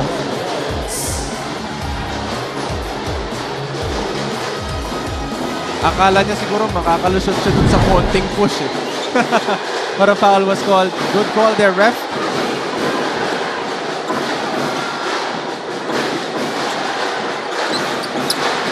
Baniling. Wow. And if you can see, Letran here is trying to run their single double to try and set up Kwahao for those outside jumpers. Wild shot by Kwahao. Oh! Oh no. Jomel Puno's in pain.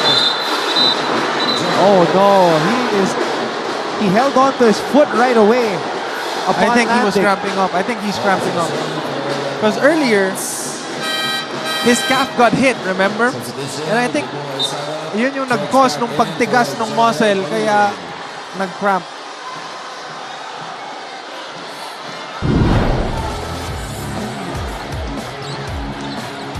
Look at Jomel hold on to his right foot as soon as he landed. Actually, even before he Actually, landed. natakot ako kasi iba yung hawak niya. Oh, it's the Achilles, no? Yes, it's in the Achilles part. And I think galing siya sa talon. So, kanina, ayaw ko mag-isip ng masama. But then now that it's just cramps, you know, ayaw naman natin mag-wish ng kahit na ano sa mga players natin. And syempre, with the grace of God, sana walang injury, ano? But I think he's okay. He held on it na kanina sa drive niya dito kanina. Yes, and I think it got hit because of the foul that was given to him.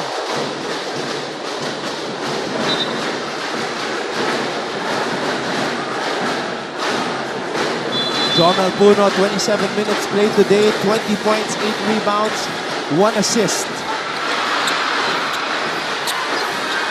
Letran, napako sa 51. And you know, Anton, Jomel Puno has been averaging 25 minutes per game and has now played more than his average. And I think that's one of the reasons why he's cramping up. And not just that, and he's been so aggressive both on offense and on defense, and that's gonna take an extra toll on your body. It looks like they're taping his footprints. Yes, and I think they're trying to deload the muscle, you know, to release the pressure and the tightness from the muscle to help relax the muscle. Santos good on the first. And you know, I think there's something that I have a friend who has a condition that he sweats 3 times more than an average person. So they make him drink pickle juice. You know, pickle juice? Yeah, they make him drink pickle juice to help in his hydration. I don't know why, but for some reason it helps. Pickle juice, that's interesting. Yes, and before I used to see also teams bringing mustard in their bench. Wow. Yes, bringing mustard in their bench, and you know, whenever it comes to a point that they're tired, they give them like a dash of mustard to, I don't know for what reason, but for some reason they said it helps. I've never heard that before.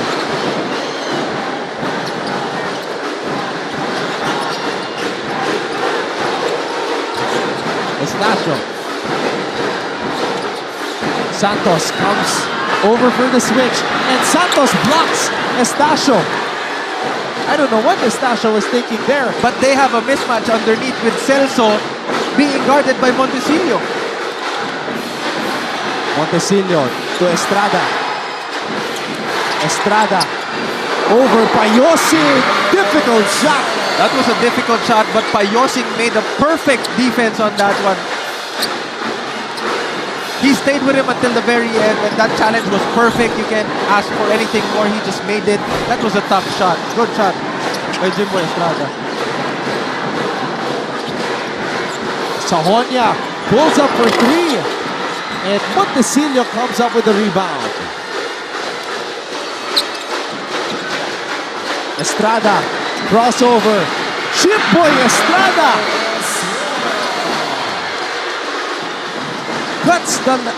cuts the San Beda lead down to 2.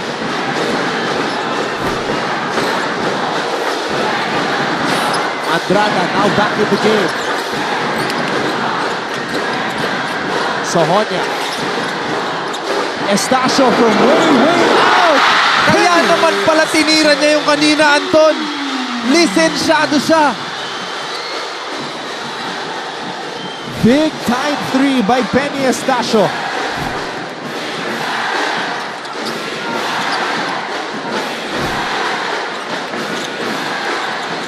Santos loses control of the basketball.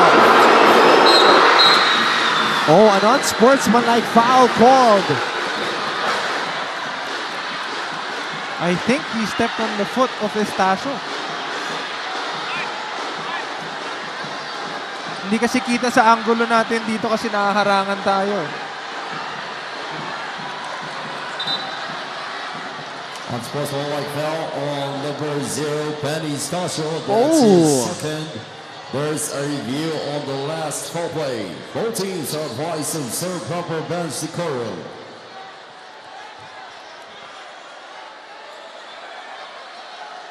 Wow, so Penny Estacio was just called for an unsportsmanlike foul. And this is going to be crucial for San Beda because they're going to be giving away free throws and a possession, and they need it. They are only up by 5.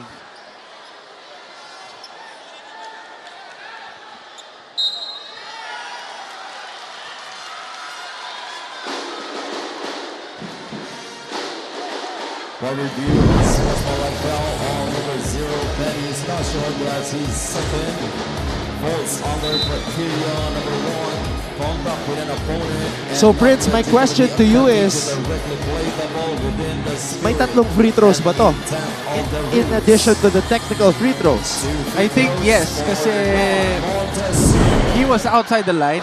And so if you get fouled there, you shoot 3. But then if it's a unsportsmanlike foul, you get an extra free throw, right?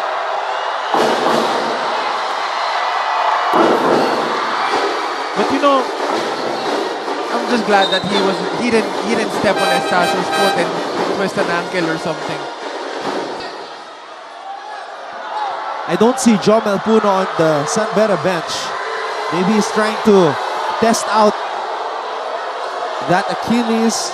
No, I think natatakpan lang from your angle. He's sitting beside Coach Norman.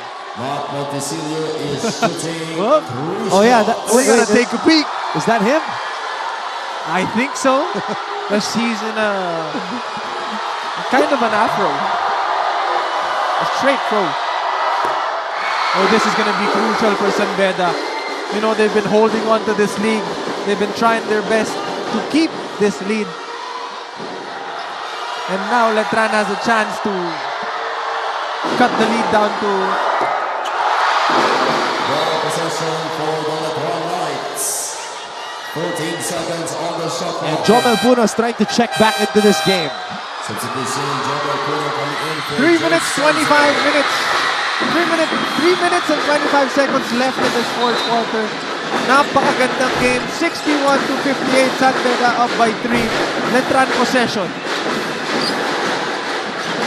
They go to their main man. Especially in endgame situations. Jimboy Estrada. Monhe! They tried to double Jimboy Estrada, but then Jimboy found a space in between. Sahonia. Under 3 minutes left. Puno with 20 points today. Puno. Payosin. San Beda runs out of time.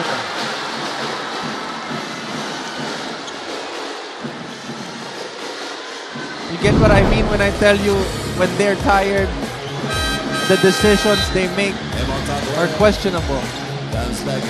And you know, dito papasok yung sinabi sa atin last game, ano, na yung gut and conditioning. Kasi if you have great conditioning, then your decision making is gonna be okay and fine until the end of the game.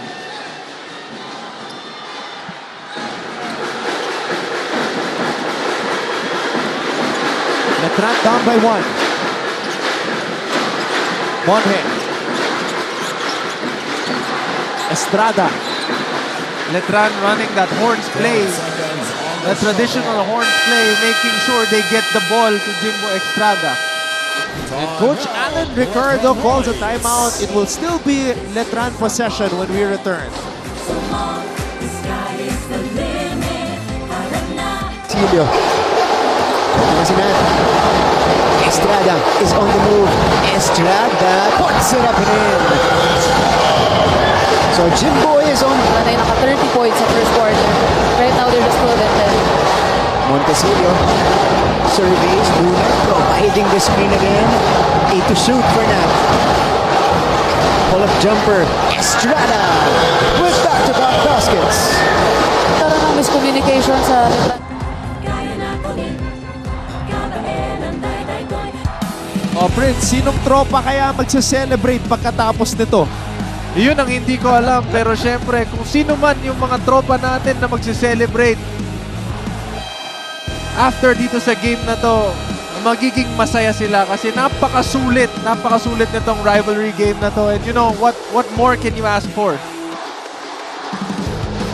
This is what a San Beda Letran rivalry is all about. Ayan, oh, yan yung energy na kailangan natin on a Tuesday. LeBron basketball with 12 seconds on the shot clock. 12 seconds on the shot clock of Letran.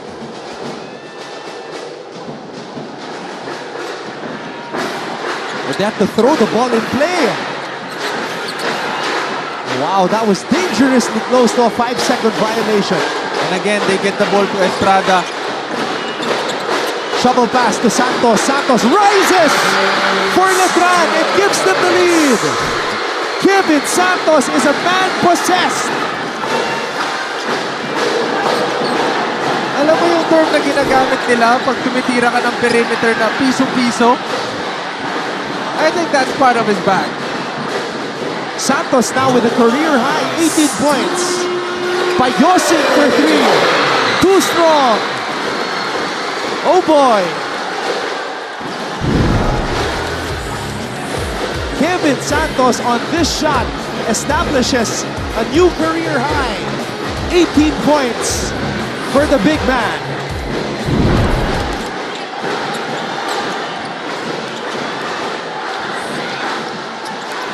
Letran trying to extend this lead. Estrada over Puno. And Sahonia comes up with a loose ball. Grabe itong nagiging tapatan ng Letran at saka ng San Beda. Ang ganda ng depensahan. Sahonia on the drive. Too strong. Letran's defense holding the fort here in the fourth.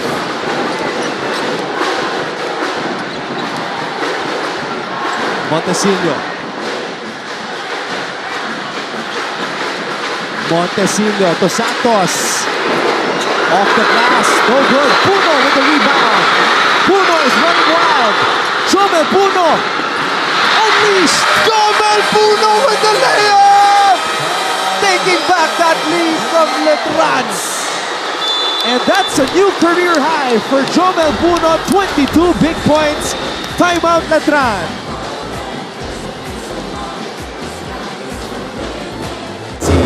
Pakistan falls attacking to the basket. Lead is down to 2 for Pinilde. Torres, Sanko, bumomba sa ilalim. Mendez, Sanchez cleans it up. Meta, nagmamadali.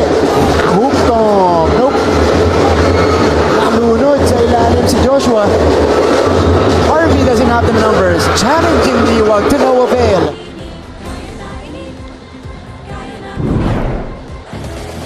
5 lead changes, 5 deadlocks, and a lot of highlights, including this one right here. Jomel Puno with this basket establishes a new career high, 22 points. And also, this is the fifth lead change sa game sa fourth quarter natin ito. And kaya naman talaga namang exciting manood ng rival game ng San Beda versus ng Letran dahil kitang-kita mo sa mga players natin kung paano nila pagtrabahuhan both on offense and on defense, making sure na sila yung magwagi sa game na to.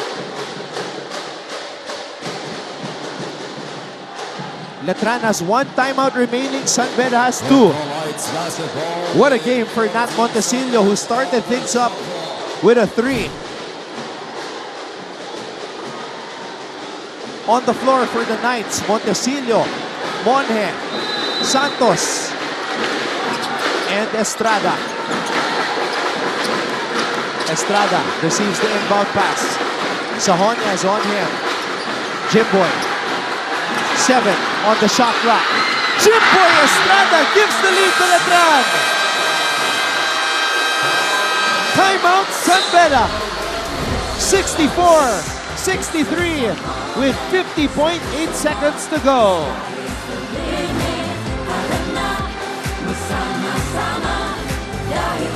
The shoot gives it to Montaño. To the corner, Guadagna. 4th to shoot. Guadagna fires a jumper. It's good! Maclad Guadagna. Arellano will try once again. 5 seconds. Basti Valencia from the 3. No good. And now PU Pirates survives another close game in this NCAA Season 100. Winning 64-63. Jimboy Estrada, time and time again this season has been the man Letran has gone to when they needed a basket in the 4th. And this floater right here gave back the lead to Letran at humihingi pa siya ng foul. And alam mo, yung mga ganyang klase ng offense, napakaganda panuorin. Especially if alam mo yung depensa, ginawa niya talaga yung lahat. Kitang-kita naman natin na nasa harapan talaga niya yung dumidepensa sa kanya, which is si Sahonia. The entire time, it's just that those kinds of shots are his shots. And he makes those. And he takes those for breakfast, lunch, and dinner. Maybe even a couple of snacks in between. Diba? Ayun yung mga klase ng tira na he lives for those. And now San Beda with the possessions, they have the chance to take back their lead. So you've got Sahonia, Andrada, Puno, Payosing, and Tagle on the floor for the Red Lions. Jomel Puno spins. Sahonia from way out. Brian Sahonia for 3! He has been quiet from beyond the arc the entire game. But making the most noise here in the 4th. Jomel Puno with the rebound. 25 seconds left in this game. Andrada. Sahonia gets the ball back. Anton, eto na naman yung pakiramdam ko na kinakabahan ako kahit hindi dapat. Sahonia with a Hail Mary. And that is a shot clock violation. Oh my. That was a tough call by Brian Sahonia. They were up. I mean, if he made a three-pointer before that, I think he has the right to take those kinds of shots. What do you think? Well, I just saw Coach Yuri Escueta telling Brian that Jomel was wide open on the left wing. Jomel and Yukien. Yukien has the highest percentage of the 3 in their team. But again, he just made a wild three-pointer earlier. And how can you get mad at him for taking shots like those? And he's the one playing defense the entire game. And the crazy thing was, yung spin kanina ni Jomel, Coach Allen was signaling for a travel. Yes, because I think after that bump, he kind of took a hop before landing on both his feet. But he landed sabay on his feet. So I don't think that's gonna warrant the travel. Again, Anton, yung mga ganito na crucial na game, dyan lalabas yung mga hard work na pinasok nila sa skills training nila during the entire preparation para sa season na to.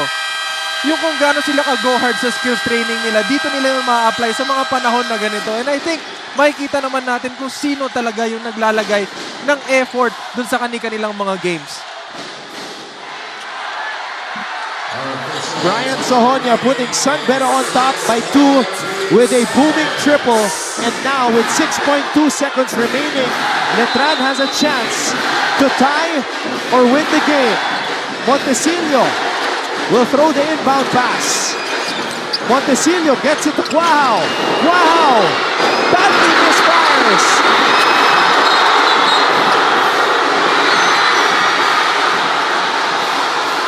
And the refs blow the whistle.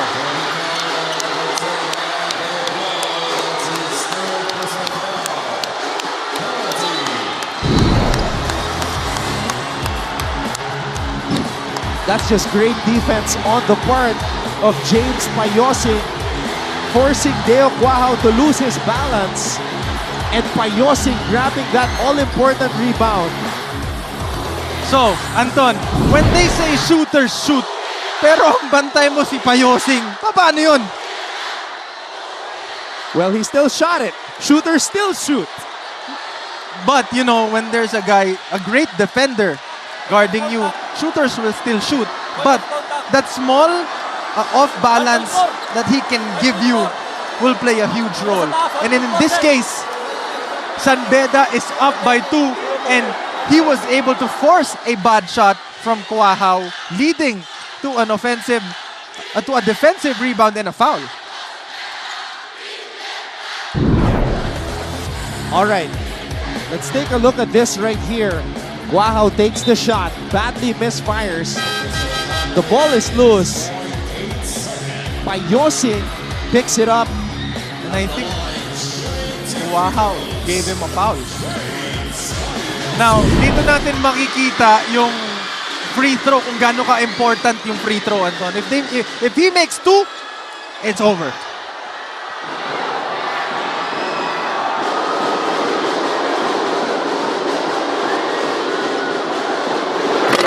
Oh no! He missed one. He has one more chance to give them a lead of 3 for a safe lead.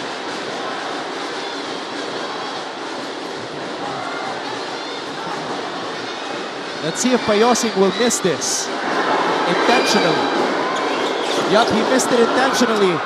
And that will do it. San Beda with a much important win against Letran today.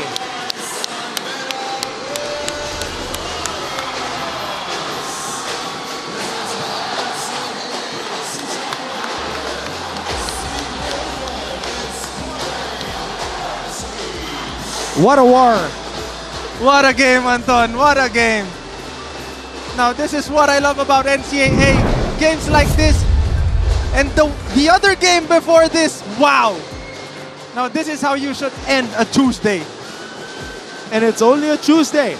And it's only a Tuesday.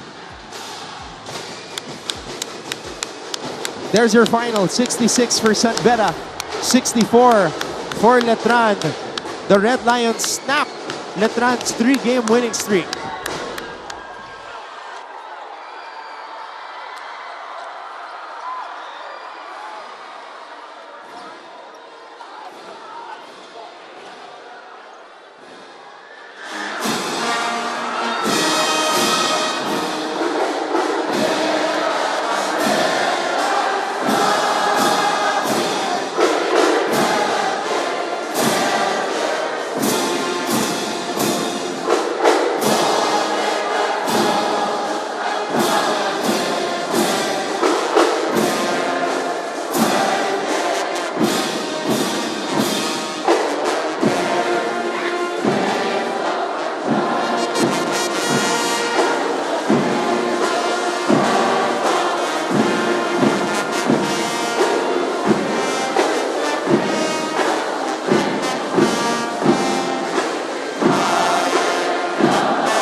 We've got a lot of stats to break down.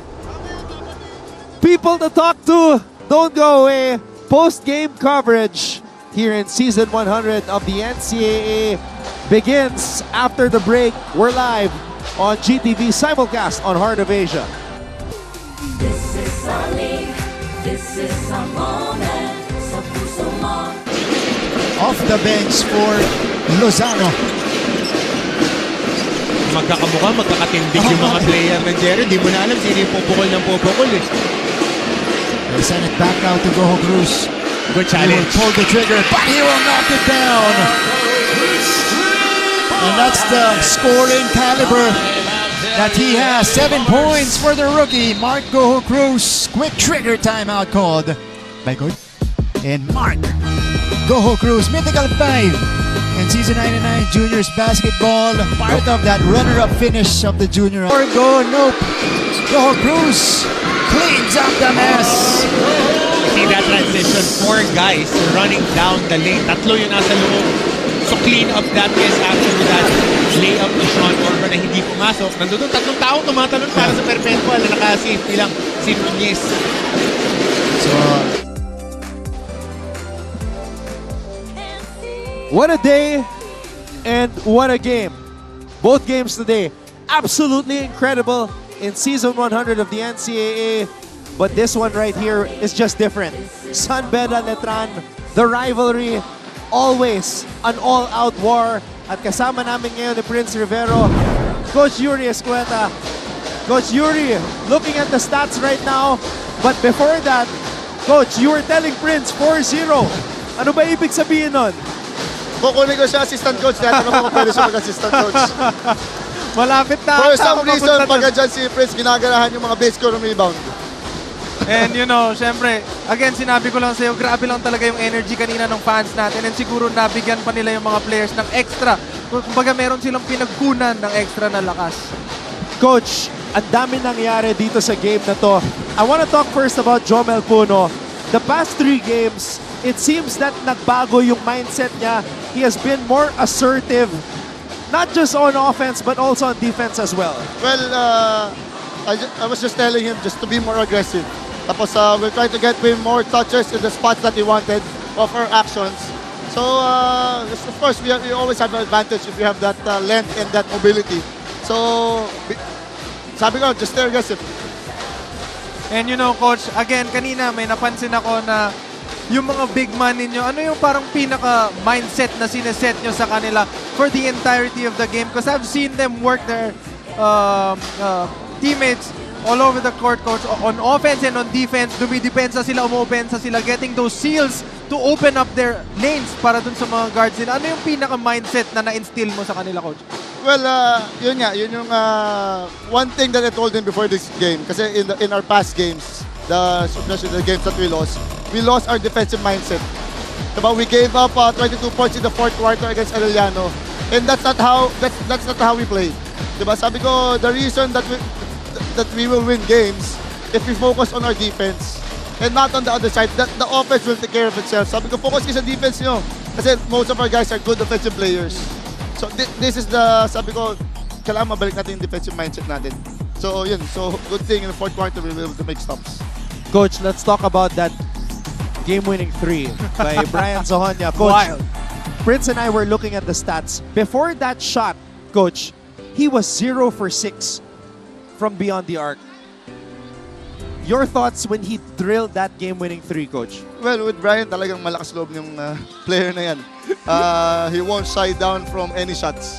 Minsan, sobra na nga eh. Pero, he works on it. So, I see him working it every morning. Maaga siya. So, all the confidence he has and all the confidence I have in him. So, walang problema. And then on the next play, Oh, yun lang, 2 tao.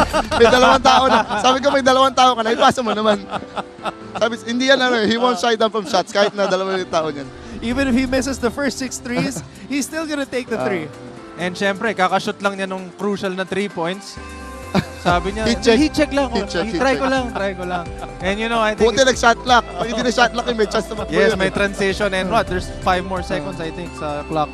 But then again, Coach, isa pang question ko sa'yo is, ano yung pinaka naging defensive mindset nyo when you when you made sure na si Estrada, si Quahao, yung mga important nila na scorers, malagyan talaga ng tao sa harapan. And as much as possible, kung hindi man nila makuha yung stop, at least andun sila sa harapan. Ano yung pinaka-mindset nyo doon, Coach? Yun nga, hindi mo talaga sila masastop. Magaling talaga yan si Estrada at si Quahao. It's just, sabi ko, the foundation of our team defense, nakalimutan na kasi namin, is our individual defense. Yes. Diba? Kahit anong ganda ng team defense mo, pero yung one-on-one defense mo, binoblow by ka, sama ng close-out mo, titirahan ka. So, somehow, sabi ko, huwag kayo mag-rely dun sa team D. Yung sarili nyo muna, yung tao nyo, take care of your man. Kumbaga, DYJ kami, do your job. So, you have to do your job, guard your man. And that's exactly what James Payosing did. Quahao got the ball there on the left wing. Payosing was all over him. Took a difficult shot. At coach, siya pa yung nakakuha ng rebound. Yes, si James. Payosing, yan talaga energy niyan. Diba? Grabe talaga. Coach, it's been an up and down season for San Beda. For you, I want to ask you personally, how hard is it for... You're the head coach. Mentally, how tough is it to have this type of a season? You're the defending champions. Everybody's gunning for you guys, and it's been up and down. You win, you lose, you win, you lose. You haven't had back-to-back wins yet. How tough is it for you mentally to stay positive? I was just telling team nga namin. So we win and we lose. It's just, sabi ko lang, we have to work harder. Diba? Get better every day. Even if we lose, make sure we get better on it. Kung ano man matutunan natin doon. It's, sabi ko nga let's keep doing our jobs as coaches, keep teaching. You as players, be more accountable, keep getting better. Diba? Keep listening to us, we'll help you out, especially with the coaching staff that we have. We will help you. So, sabi ko, daanin na lang sa hard work. Ora at labora. Hard work, tsaka dasal. Tama. Very well said, Coach. Siyempre, again, with the coaching staff you guys have, padadaliin nyo na lang talaga yung buhay nila eh. Ang gagawin na lang nila is makikinig and to make sure na magtrabaho sila. And I think it has been effective naman to this game, which you guys did very well. Panalo kayo. And I'm very glad, Coach, na panalo kayo. Congratulations. Thank you, Prince. I just have to tell you, Coach, a lot of Bedans were requesting na si Prince yung mag-analyst. Kukunin ko ng assistant coach. Mag-assistant coach ka na sa akin. Tabi kayo ni Coach naman doon. Yung mga nag-mention sa akin dyan, mga tunay na bedista, shoutout sa inyo. Coach Yuri, I'm sure you have a lot of people you want to thank. I want to thank lang all the San Beda people, the community who came here and watched. Grabe, punong-puno yung San Juan Arena. Talagang ginaganahan yung mga players namin. So maraming salamat sa pagnood nyo. And also I want to welcome the back band, yung band back. Welcome back to the San Beda band. So kailangan namin yung kayo sa games, kailangan namin yung band sa games. So maraming salamat sa inyo. They definitely brought the energy here today in the first Beda Letran matchup in season 100. Coach Yuri Escueta. Coach, congratulations on the win. And we'll see you again next time. Coach, thank you. And I'm sure you want to see this guy again next time. Pwede ba? Special request. Direct, alam mo na. All right, we will take a break and we'll be back with more post-game coverage of NCAA Season 100. This is our league. This is our moment. Sa puso mo, the sky is the limit. Alam na. Almost a steal. Actually, he completes the steal. Paeng Are. Bumiting sa ere. Paeng Are. Wow. And one. May deflection dito mula kay Are. Kondisyon na habol. Buhat bantay. Hang time, ang tagal sa ere. Hinintay mo nang bumaba. And may kasama pang foul. At pumasok na. Doon diretso. Sayang. May content na sana. Are! Wow! Over the outstretched arms of Kevin Santos.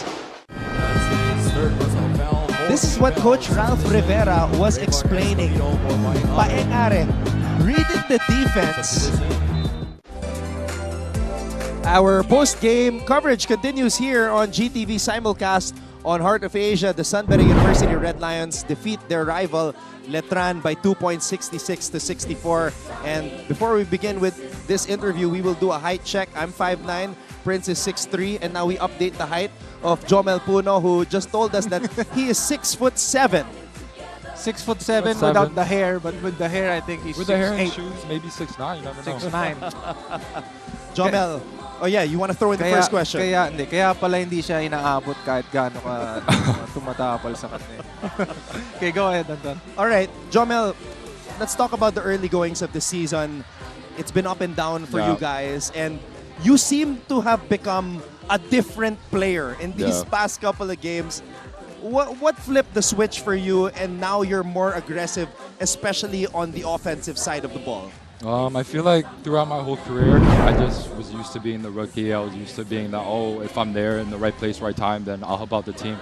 But after our team's been having a slow start to the season, I kind of got the go signal, from my teammates, from my coaches, and that meant a lot to me. So in my career, this is really big for me. I wasn't able to really give everything I got. And coming into this game, coming after 2 losses, versus our big rivals, coaches gave me that go signal, and I just put my head down, and I was just ready to go today. What about that dunk right there against one of the best shot blockers in the NCAA, Kevin Santos? What was going through your mind when you drove and you saw him as the only man standing in between you and the rim? I just kind of had like a flashback because there were so many times in this season, last season, I could have dunked. And, the voices in my head, and I saw the lane, there was a space, and, I just said, I'm going to just go for it. Just like with the same mindset I had for this whole game, so. Question, did you feel him get the ball before you dunked it, or you just... Yeah, he kind of like, I'm not going to lie, he kind of like guided my hand, like he kind of fouled me, hit me and the ball into the rim, so he kind of helped me out there, I'm not going to lie.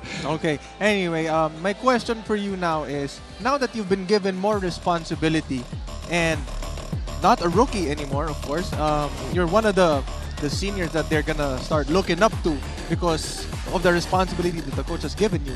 What will be your goal, and how will you help your teammates? With the big responsibility, I feel like I just have to focus on myself so I'm able to produce more for my team. Feel like with the practices to come, I just got to put more extra so that I can have more. I think one thing I lack is kind of stamina, as I got cramps earlier. I just feel like I should work on my stamina, and from there, I think I'll help my team out more. We were looking at the replay, Jomel, and it looks like Kevin did get part of the ball. Yeah, exactly. Basically dunked it for me, so I'll take it. That's going to be part of the highlight for I'll take it. 22 points for you, Jomel. This is your career high in the NCAA. I'm sure Bedans goes without saying that they want to see this become a regular thing for you. But let's talk about your teammates too. You had the spin move over there. Yeah. You threw the ball out to Brian, and Brian made that long three. Big shot. Brian Sonia, he's probably one of him and Yukian. Also passing, but when it comes to shooting, I feel like him and Yukian I have the most trust in on the game, on our team. So I know he's clutch. I know he's a veteran, even though he's a rookie. I seen the help coming hard. We drew up the play. I knew the safety would be Brian, so tossed it right back to him and trusted him with that shot. Big shot for Brian there. And he didn't disappoint. Yeah. Did you know that he was 0 for 6 before that shot? Not really. Honestly, there's lots of games where Yuki is 0 for 5, 1 for 4. Us, the whole team, the coaches, we trust them. Tell them to keep shooting. The most important thing is to make sure that they don't begin to hesitate. So no matter what their field goal is, I always trust them throughout the game. And that's what I love about your team. You guys trust each other. Nevertheless, the number of attempts you guys take, you just believe in the system of Coach Yuri, and you believe in your team. And I love watching you guys play. Thank you. Congratulations. What about you though? Last game, you were 4 from 7 from beyond the arc, and prior to that, in 5 games, you only took 5 attempts. Yeah. What came over you in the last game that you decided, hey, you know what, I'm going to let it fly? Even coming into the beginning of the season, even last season, I had the highest percentage, 3-point percentage on our team. I just know when to take the right shots, especially as an attacker. I rather get a higher percentage to drive. But the game before, they were giving me open shots, and I started hitting early, so I had the confidence to keep going on. And I feel like from now on, to be a triple threat, if I'm to be able to drive more to be able to shoot more so that they can close out so I can get more open lanes. You know, it's just that parang feel ko lang na kailangan ma-shoot ko to nung time na eh. So when they give me the ball and they leave me open, pop, pop, pop, pop. Yeah. Made 4 of 7, you know, it's normal regular day. 4 of 7. All right, Jomel, I'm sure a lot of people are watching. Maybe your family from Canada are tuned in right now. Maybe you want to give them a shout out. Yeah. Oh, they're here. Yeah, that group over there. My sister, my parents, they've been here. My parents been here for like almost a month now. Wow. They leave. They actually leave right before the Mapua game, so they're kind of sad about that. But also, my girlfriend's here too, and her parents. So I just want to shout them out. Wow, you know what? Last year when we had this interview, you said, joke lang, I don't have a girlfriend. So Yeah. now you have a girlfriend. Yeah, big inspiration for me. So. Lover boy. I'm a lover boy, yeah. Yes, sir. Congratulations to Jomel. Thank All right, we'll let you get on over there, Jomel. Great game, career high performance for Jomel Puno. 22 big points. Now let's turn it over to Glycel, who is sitting beside Brian Sahonia. Yes, Anton, kasama ko nga ngayon ang isa sa guys making a name for himself in his first year dito sa NCAA, Brian Sahonia. Brian, first of all, congratulations on that bounce-back win today. Siyempre, you came off of an upsetting loss last game, right? So, ngayong araw, ano ba yung tumatakbo sa isipan mo? Ano ba yung naging motivation mo sa nilaro mo ngayong araw? Una-una, siyempre nagpapasalamat ako kay God na nakuha namin yung panalo. And yun nga, naging confident lang kami and kinalimutan na namin yung past games namin. Sinabi namin sa group namin na focus tayo kung ano meron ngayon. Focus tayo sa presence, doon tayo kukuha ng lakas and yun, nag-work naman as a team. Na-mention mo confidence, di ba? Pero sinabi mo sa akin kanina, tsamba lang yung crucial 3 na nakuha mo kanina pero parang hindi yun tsamba. Ano yung sikreto sa kumpiyansa mo ngayong araw? Kasi ang ganda ng nilaro mo eh. Siguro makapal ang mukha ko. Kapal lang, importante. Yun nga, sabi ng mga teammate ko and sila mismo nagbibigay sa akin ng kumpiyansa na sabi nila na masushoot mo din yan, maging confident ka lang and tuloy-tuloy mo lang yun. And yun nga, nag-struggle ako ilang 2 quarters hanggang 3rd and nag-focus ako sa depensa, doon ako kumukuha ng lakas hanggang sa makuha ko yung offense ko. Na-mention mo, medyo nag-struggle nga kayo sa 3rd quarter, no? Medyo Letran made a run. Ano sa tingin mo yung nag-click kung bakit nakabawi kayo at nakabalik kayo sa defense at nilaro nyo? Siguro yung defensive stops namin, lalo na kay Quahaw at kay Strada, sila talaga yung mga main man ng Letran and alam naman natin na sobrang galing nila and hindi naman natin sila masisiro. So yun, nag-focus lang kami kung anong kaya namin gawin and kung ano kaya namin i-control. Contribute as much as you can to the things that you can control. Okay, yan muna para sa akin. Once again, congratulations sa'yo, Brian. I think merong tanong sa'yo sila Anton at Prince. Thank you. Okay, so gusto ko lang tanungin sa'yo, alam mo ba na 0 out of 5 ka bago yung huling 3 points na tinira mo? Oo. Alam kong 1 point lang ako nung first up eh. Pero pare, ang galing, napakagaling nung tira na yun. Ano yung nasa isip, ano yung tumatakbo sa isip mo nung binigyan ka ng pasa na yun? And then, dikit na dikit yung score, tapos bigla mo na lang pinakawalan ng ganun kalayo. Ano yung nasa isip mo, tumatakbo sa isip mo nun? Siguro yung confident ko lang talaga sa sarili ko. Sobrang laking tiwala ko sa sarili ko at yung binibigay ng coaches sa akin na tiwala, yun talaga yung nagpapaboost talaga ng confident ko lalo. Nabanggit kanina ni Jomel na yung tiwala niya sa iyo and kay Yutien yung pinakamataas when it comes to sa 3 points, di ba? So, anong masasabi mo doon?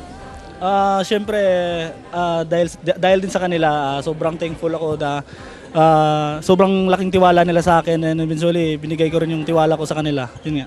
Good answer. Ito, Bri, 2 beses ko nakita na pinagsasabihan ka ni Coach Yuri. Well, sinabi mo rin sa interview just moments ago na makapal talaga yung mukha mo. After nung 3 points mo, tumira ka ulit. Pero sabi ni Coach Yuri, may open dito sa wing. Dalawa na yung bantay mo eh. So ano yung mindset mo doon at paano yung magiging adjustment mo? Kasi nga, 'di ba, ang hirap noon na nafi-feel mo. Pero syempre, meron ka ring makakampi dahil basketball to. Siguro nga maging better pa ako next game and yun nga, learning experience sa akin to and siguro sa run na to makukuha rin namin yun. Ganun. Next time, pag nangyari ulit yun, sabihin mo lang kay Coach, heat check lang na.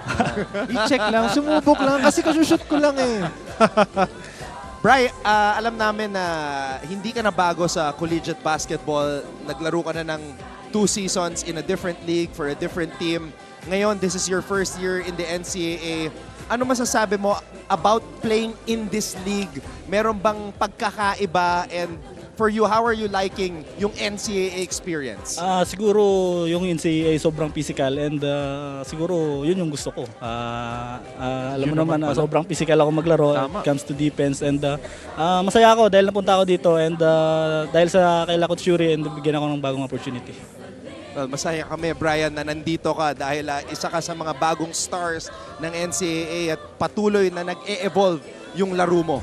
And ikaw rin ang isa sa mga nakakapagpasaya sa amin ng mga nanonood dahil sa sobrang taas ng energy mo and passion and love for basketball.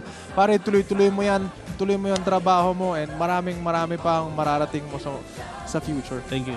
Alright, Bri, pwede mo na batiin lahat ng mga nanonood ngayon? Unang-una, nagpapasalamat ako kay God and sa FAU tuloy, sa San Beda community na walang sawang sumusuporta sa amin and sa family ko, sa magulang ko, sa mama at papa ko and sa mga kaibigan ko dyan, si Ivan and sa family ko and sa family ng girlfriend ko. Yan lang. Ayan po, Brian Sahonia. Now the leading scorer of San Beda University. Brian, enjoyed this one. Thank you very much for the time. Well, we're just proud to be part of his journey. It's been a very interesting one, and now his star continues to rise here in the NCAA. Okay, let's look at the stats.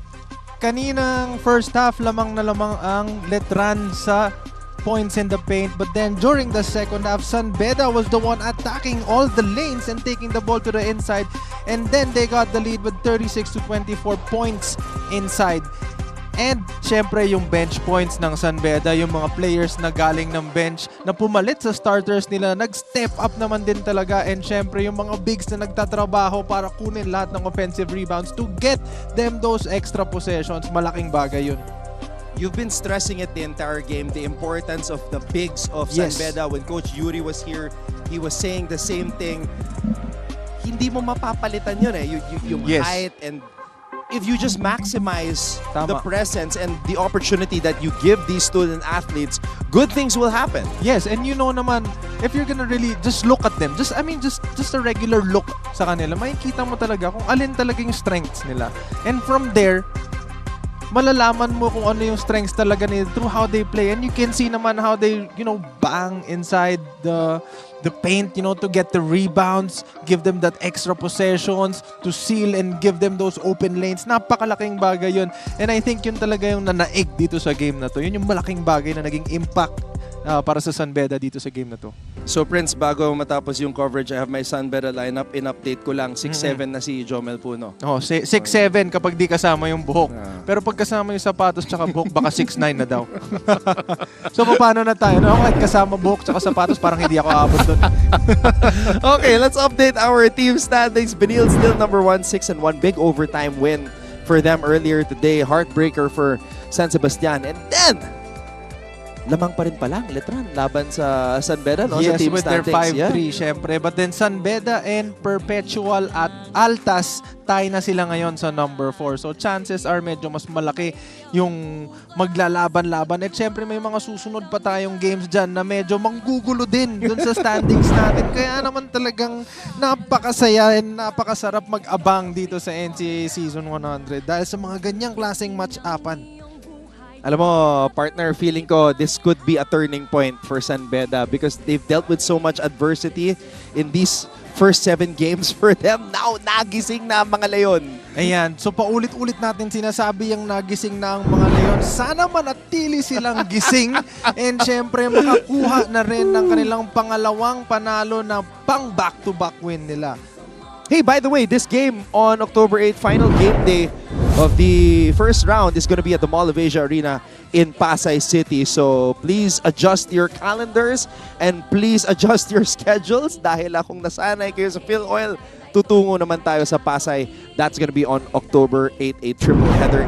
You just saw the first game for tomorrow, and this is the other game for tomorrow that's going to be live on Heart of Asia LPU versus Perpetual. I think today, Prince, the people got their money's worth, especially the people chatting online, wishing that Prince Rivero would be the analyst for today.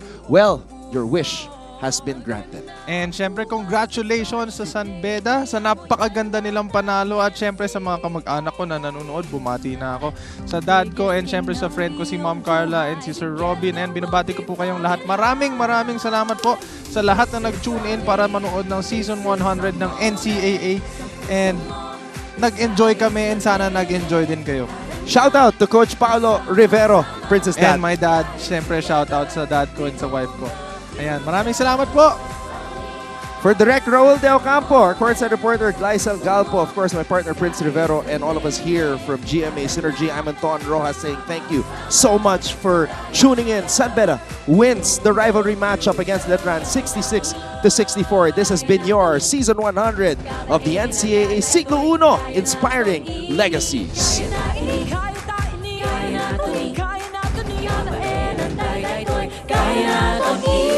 This is our league, this is our moment. Sa puso mo, the sky is the limit.